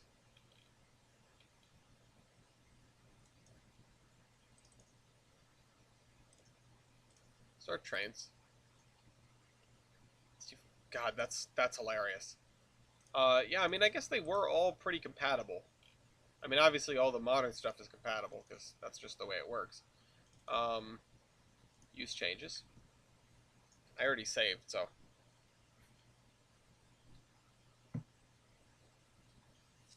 It will start us off at night, as usual. What in the 1974 is that lash up?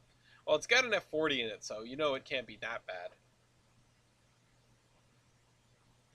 And I'll let you guys focus on the trains at hand while I eat the pizza strip. If it will ever load. We might have broken Tolbrin, guys. It's destroyed. I always try to load into the oh, there we go. Oh, we start over here. Cool. That's helpful. Let's find our... There we go. I don't know what time of day I should have this guy started in the end.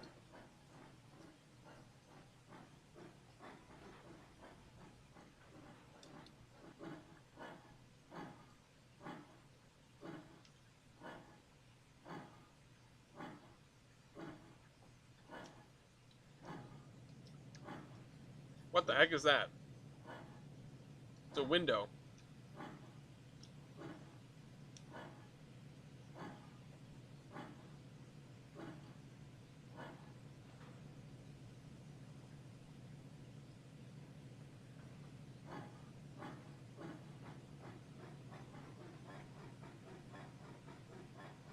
Oh, I was running into another problem, too. The train was trying to pull forward out of the siding instead of driving backwards through the siding into the tail track. We'll see if he does that, because I tried to rectify that as well.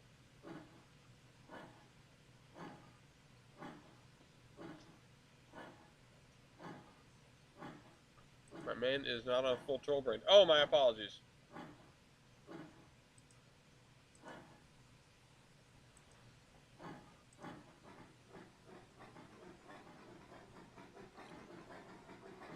You just blew my mind. I didn't realize Alcos were BL2s were Alco.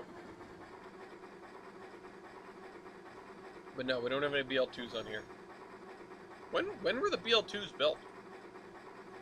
I feel like they're not as old as I think they are.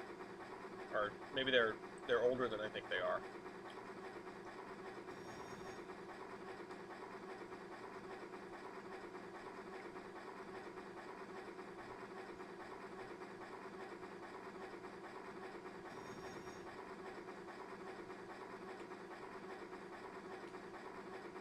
I don't know.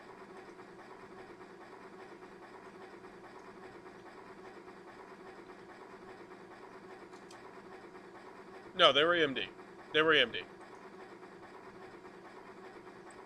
You had me there for a minute. You could have just left me with that and I would have believed it for the rest of my life. I swear to God.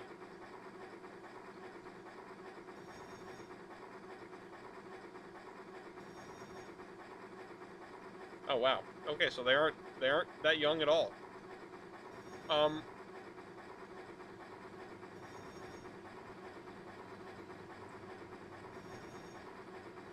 So this guy backs all the way up to here. Then he goes and grabs a caboose. Which I could probably have him do in fewer moves, but...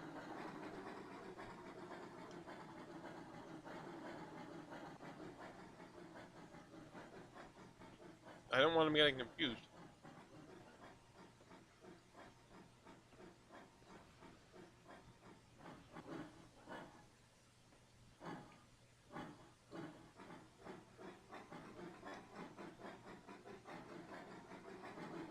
I kind of like how he just throws the reverser in forward and guns it.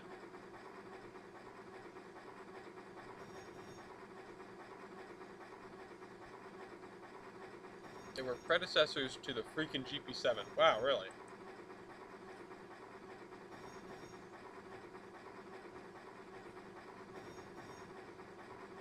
And no wonder why they're so acclaimed, aside from being really weird looking.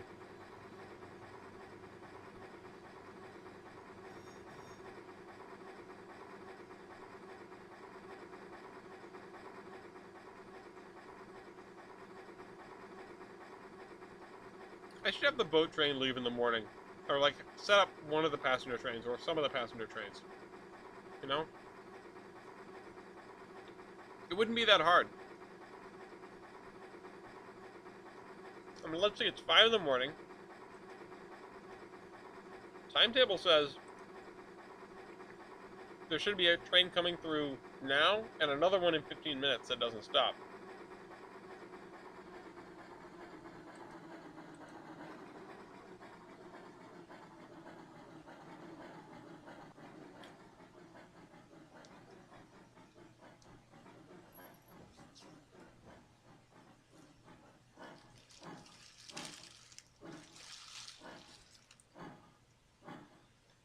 The night trains are probably going to be pulled by Hudsons.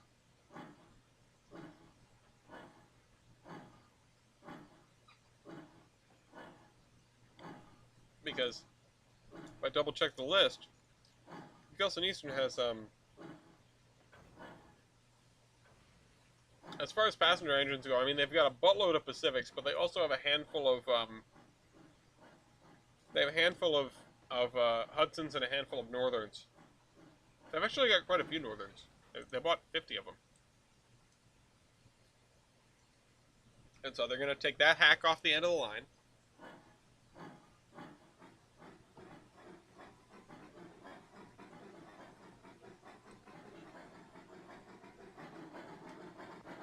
And then he's going to go and he's going to go put it on the end here.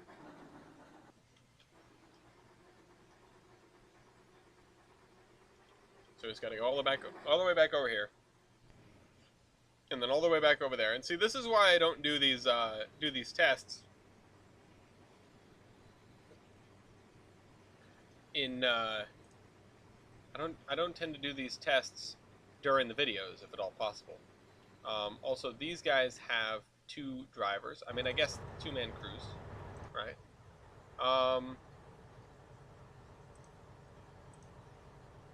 And I can give him. Can I just give him?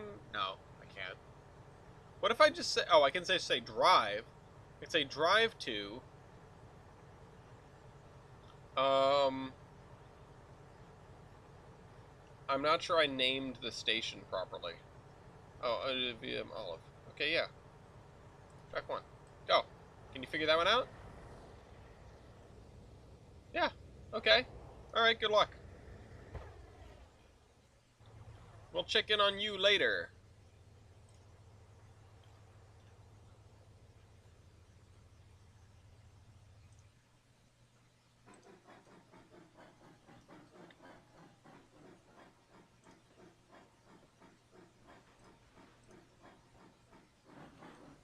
Alright. Forward. Now he's gonna go put that caboose over there and then get confused, probably. I need to get rid of excess drivers here. Goodbye, goodbye. Goodbye, goodbye, goodbye, goodbye, goodbye, goodbye, goodbye. You can stay. Goodbye.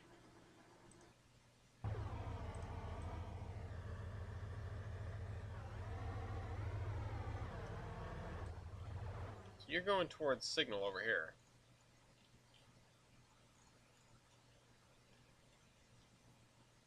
.2 mph speed limit. So cross over there. And then line ahead is reserved for an oncoming train being this.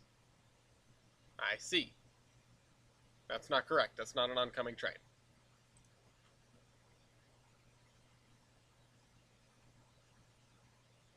I do have FA and PA units, I think, that the VMR bought. The VMR purchased, they purchased some FAs. The Gilson Eastern actually purchased some PAs.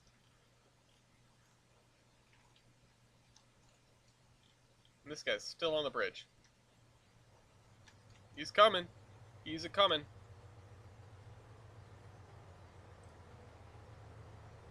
Alright, let's see what, Alright, you're coupling. Oh, what? I thought I deleted the... Oh, I deleted the wrong end, didn't I? I could have sworn I deleted those doodads. Hi, Venkman. Hello.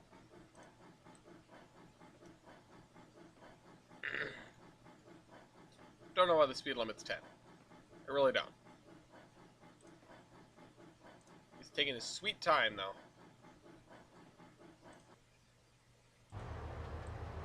Well, at least we're off the bridge.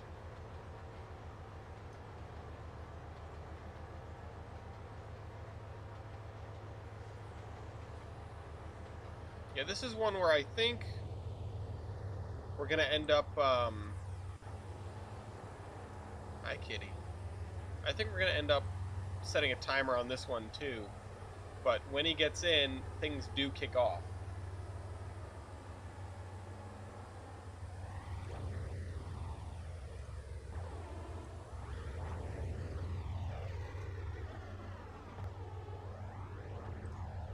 And we'll switch back to you. Are you there yet? Almost. Taking it nice and easy.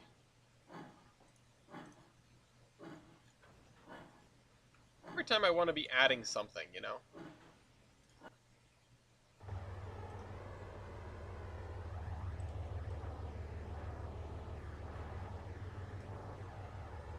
Alright, so this guy's going to come up to the signal here, and I assume he's just going to figure out how to get over. He's already thrown one of the switches. But he's going to pull up to the signal to throw the other one.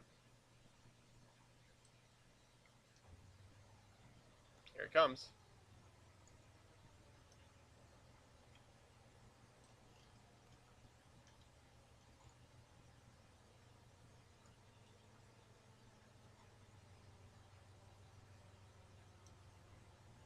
don't know why I made this not CTC controlled, but the other one, the other set might be, you know.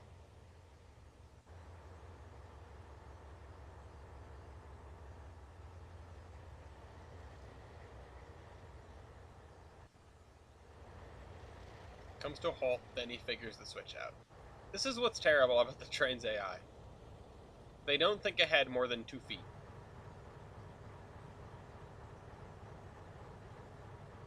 Alright. Come on, you can do it. Doing the equivalent of radioing dispatch in Trainz. Come on. There we go.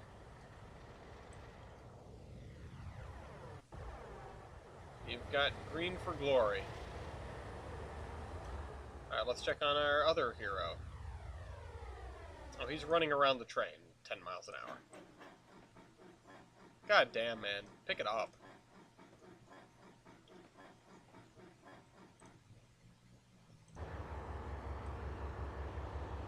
I think doing the,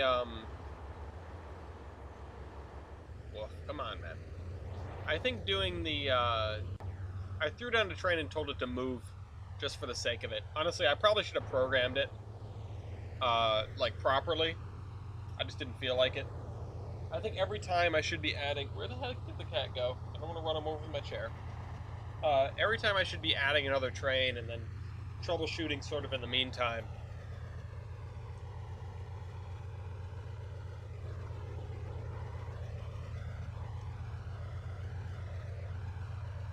But for now, we're just waiting on our hero, Joff, to go around the train.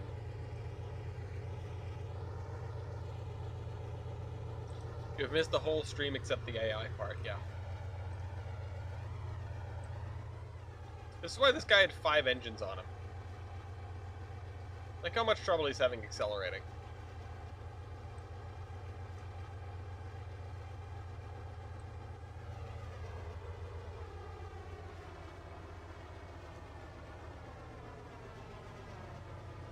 I mean, these Alcos don't have great engine specs to begin with, but I made the limit 25, and then I forgot to delete a set of things. The boardwalk in Ocean City, cool. All right, you are exiting this yard track, and you should be able to go 25 now. Yay! All right, go. Step on the gas.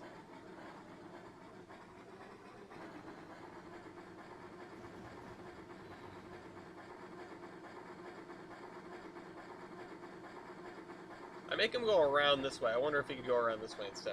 I'm wondering what I could cut out of his schedule. I mean, there's definitely things where I could say, yeah, you know, just take a shortcut. You know, sort of take a logical shortcut and just like, all right, you're gonna do this instead of going all the way back to here. You'll just go straight to your destination.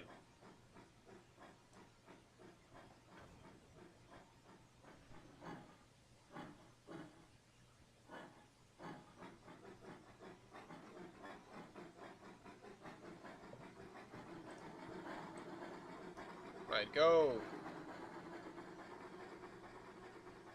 I'm gonna have to check on those. What about you? Oh, so you're going 25 into the tunnel. Oh, there's grass in the tunnel.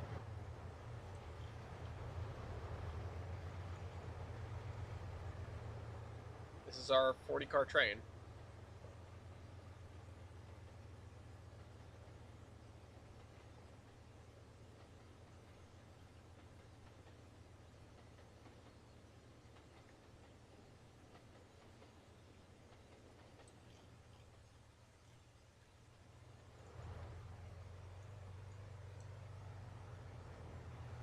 Under the highway bridge.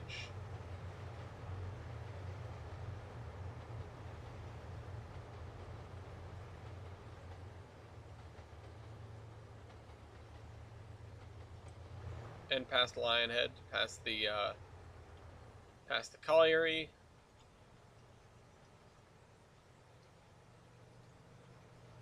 And the Y and the flag stop.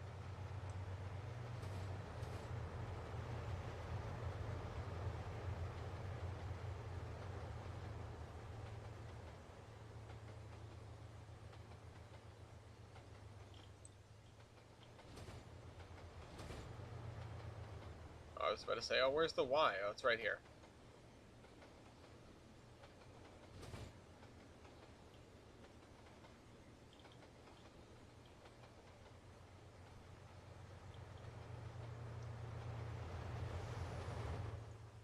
Oh, now it's a yellow. It was a white before, or was it white? It was a green before.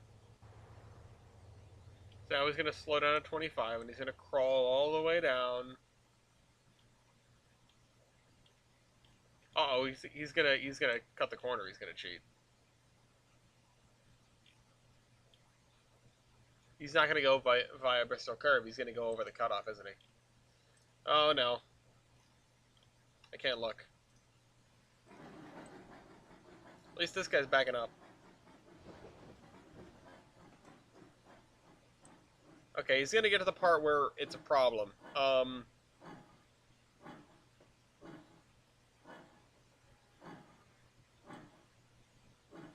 Hopefully he will continue backing up.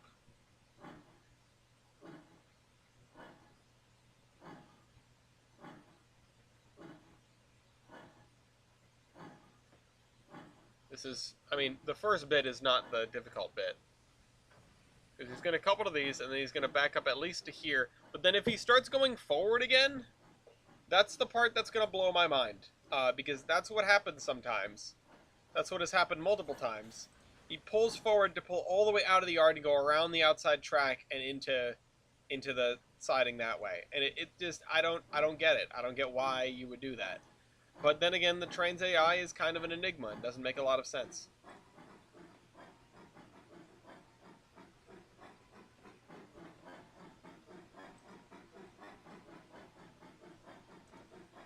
So, Erie builds, anyone? Erie builds are cool.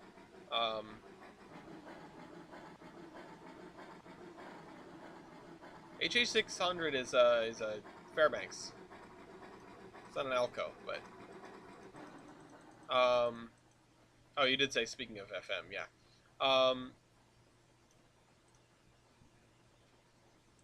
They're neat. I am going to be using the HH on this map. It's going to be, I guess, the VMR's like preferred switcher of choice, really. And as far as yard switching goes, as far as diesel yard switching goes. I think I get what the issue is, because it pulls up to the signal here, and no, because that's still, yeah, and that's not, that is still set, but that is not set, and instead of having to flip the switch, it just goes the other way, which, oh my god, it's so stupid. I wonder if there's a reverse junction command. Watch, he's gonna start going forward again. I'm gonna, like, flip this desk over. Why? Why would you do that? Why would you do that? Why would you do that? Hold on. Let's do it like this. Drive to track mark.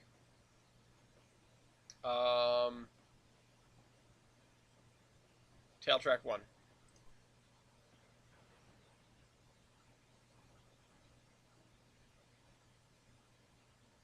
Yeah, but if I give him this command,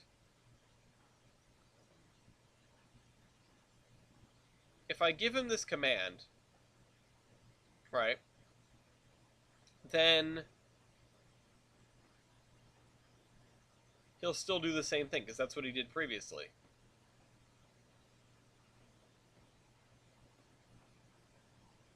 You really have to sort of pull the AI through the things that it doesn't want to do. In fact, I think if I put a track mark there, it would make more sense. But that is a nut that I have not yet cracked. Because again, you'd think that this track mark would make it work, but it does not.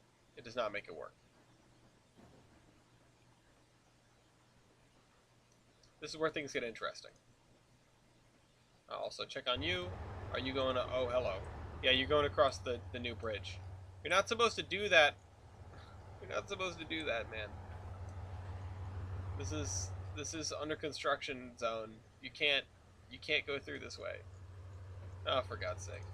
Um, that's why. That's why it needs to be programmed. Hi, Venkman.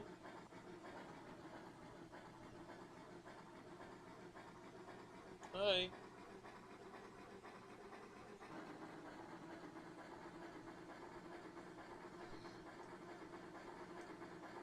The AI is just like unpredictable and bizarre. There is no other way to put it. Hang on a second. Hey, Chris. I'm in the middle of under construction. What's up? Okay. All right. Okay.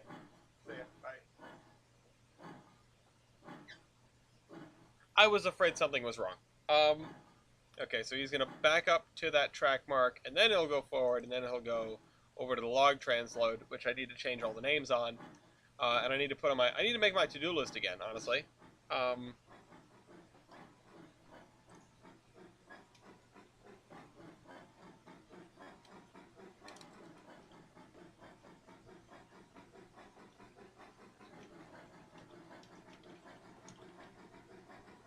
Under construction notes, no.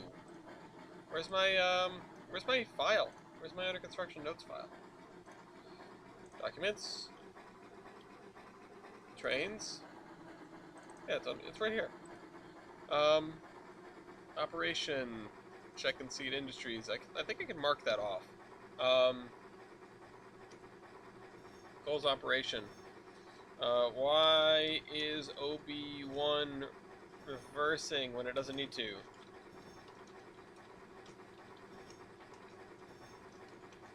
Why does OB1 not pull back out onto the main line?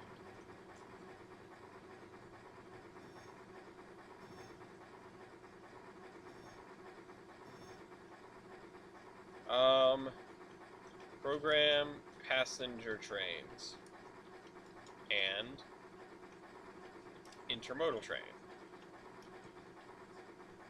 I think we'll just do a lot of programming next time. Really, I do want to be adding just like one train per day or per week. That way we always have something new to look at and test. And hypothetically, if I did build my stuff right and I did my code right, there shouldn't be a way for the AI to get gridlocked if it's just running at slightly different times. You know?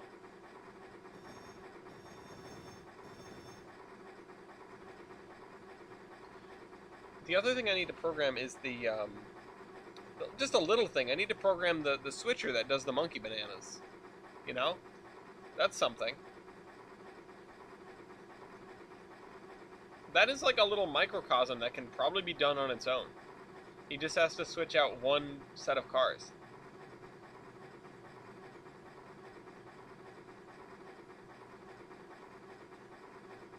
So we're going this way. I really just sprinkled signals all over this yard. I just dumped them everywhere.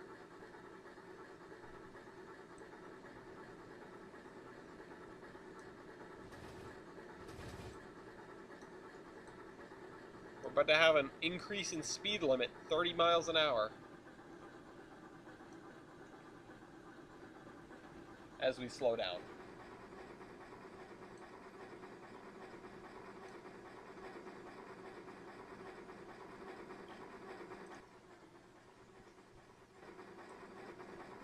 Oop.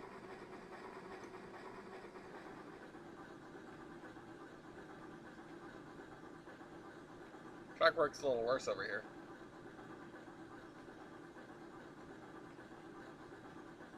But this is before I learned to use the shrub spline, so we can see. We can see into the woods, where we probably shouldn't be able to see.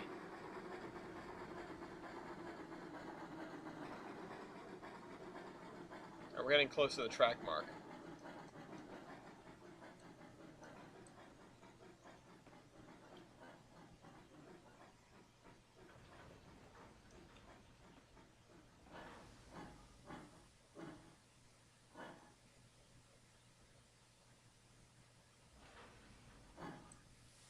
leave behind these cars, which are a problem because the engine doesn't want to pull back out onto the line. He says that he doesn't have permission.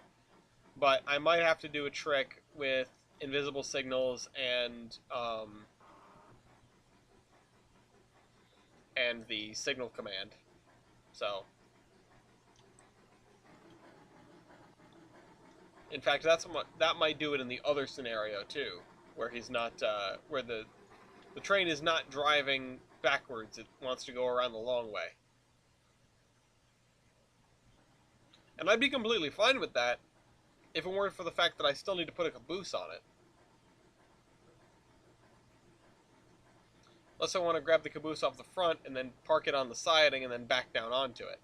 But that doesn't make a lot of sense.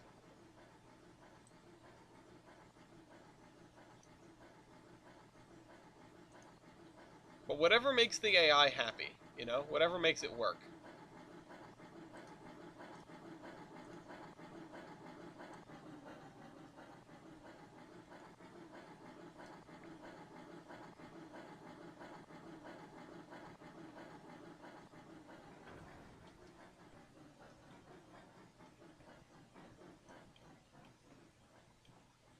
Is this full?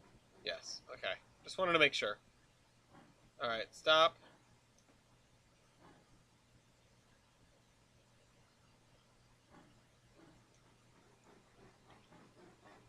The engine pulls forward. If I go in here, yeah, okay, you can see that this is loaded.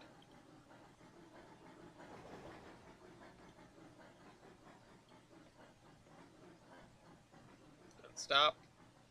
Oh, I don't want to click on that. It's all up to you, dude. You can do it by yourself.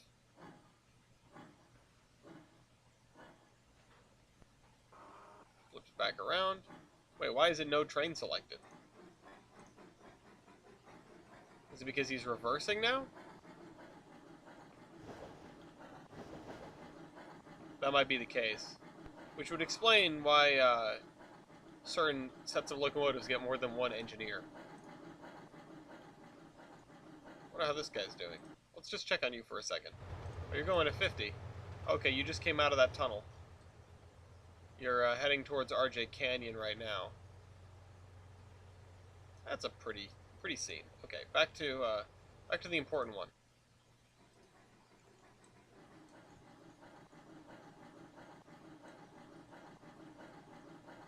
Yeah, this is where he gets stuck, actually. Even though he can totally get to this guy to couple if I ask him to. But the issue isn't that. The issue is he's going to need to pull back out into the main anyway, so we might as well do it now. Throws that switch. Oh, he almost just threw it under himself. And then there is a signal there, which should let him throw that switch once he comes up to it and stops at it, and it should turn yellow. Again, the signal is the new addition, because that was the next thing that I could figure out to make it work. And next after that is signal plus, like maybe a reverse junction command. I don't know. Yeah, see, and it gets stuck right here. It says waiting for access beyond blah blah blah. It's like you have access. There's a signal that you're right on top of, where if you throw this switch, it turns yellow and you can go. But you have to decide to throw this switch, and I don't know what's going on, if it's being held. Because I can say, I can tell it to release junction, this is OBGE log transload. Say release junction.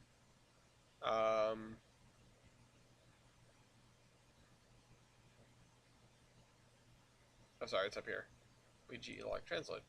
I can say I'll release that, and it's, he has permission. So I don't know why this would be a problem, because it's specifically a problem with the switch and not with anything else. The way that I worked this out was that up at the end of the line, I put in a derail. But if I can just real quick, this is also what's going to end the stream, by the way. Put the screen on.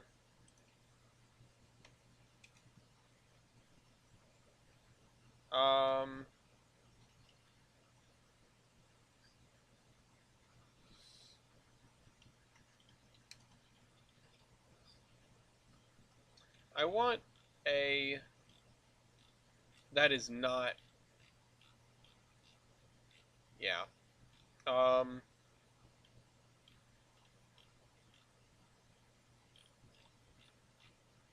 okay, hold on. Track mark. What is this called? Navigate to track mark. This is a what? What is this? It doesn't say. Um, it doesn't say what type of asset this is. Because I've gone into download station, then the drop down, right? And then cleared all these out because I don't really care. But I go into category, and I don't know what the heck to call this.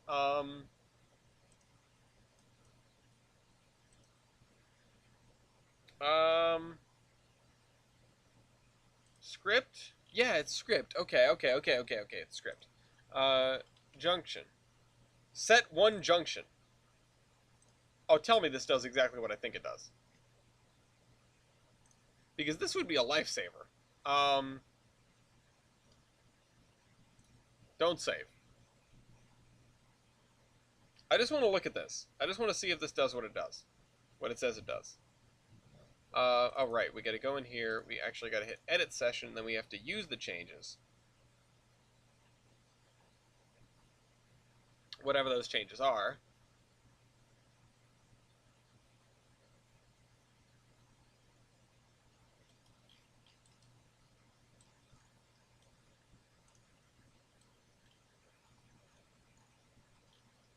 Is you. You're the problem. Well, you were the problem.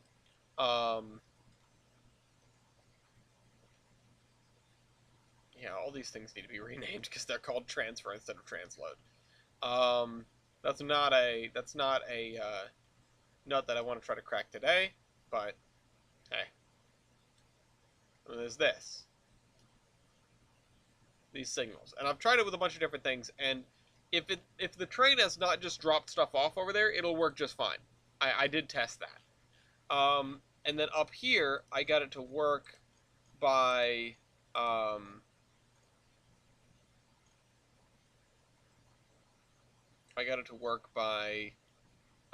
adding this derail, which is automatically set in that direction, so that when the train leaves cars, when you leave cars over here, it doesn't affect your ops over here. And that may just be something I have to do in more places, like right here. But let's go check on that command. Driver command.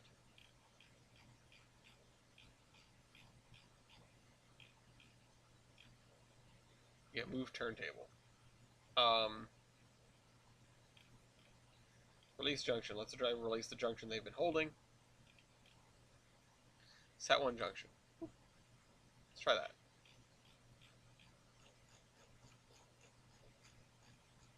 Also, I'm just double checking all of these commands. What I need. Decouple number. Again, we can just use this instead of uncouples or whatever it is. Uncouples from.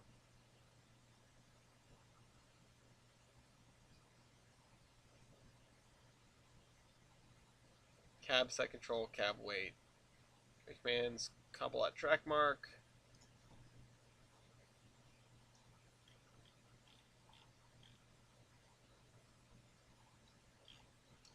I think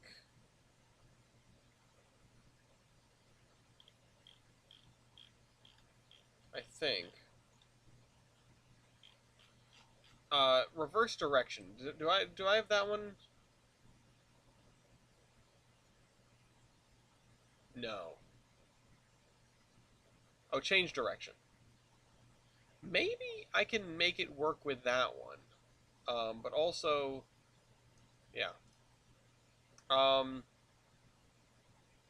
schedule library. Let's go down to the end here.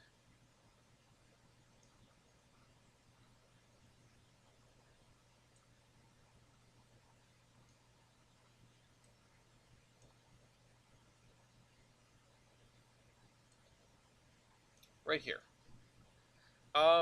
What if I just have it go set one junction? Yeah, that's helpful.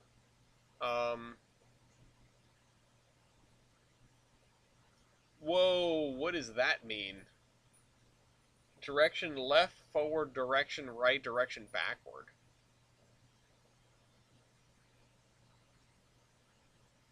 I guess direction right?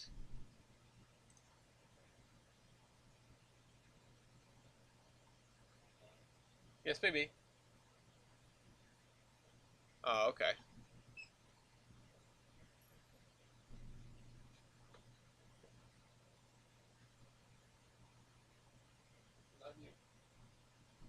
Alright. So we have this, which really we're just patching up the AI. But I would prefer to be trying to use the decouple number. Oh, and it goes off the freaking screen. Still goes off the screen.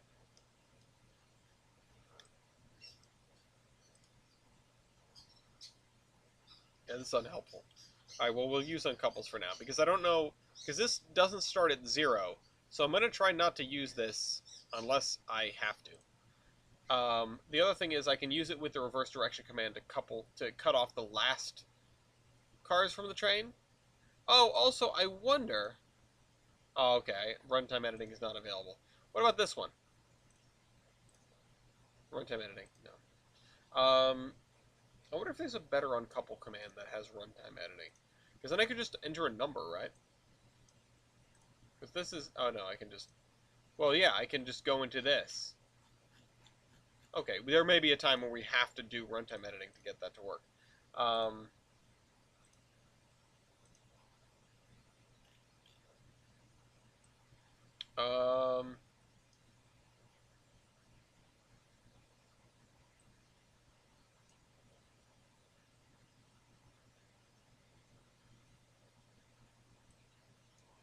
Oh, and let's add that other track mark.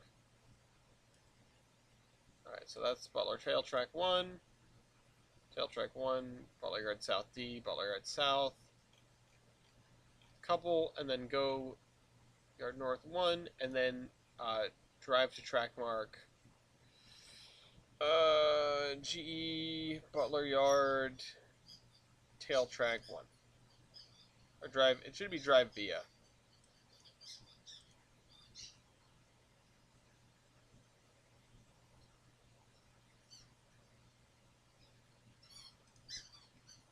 Alright, this is so overkill for this maneuver. But you've gotta lead them by the hand. And if that doesn't work, I think maybe flipping the direction before doing that? Yeah. But we're gonna wrap it up here, so thanks guys for tuning in, and we'll see you next week with more scenery and AI work on our lovely mega project Soulbread. This is the Admiral, signing off.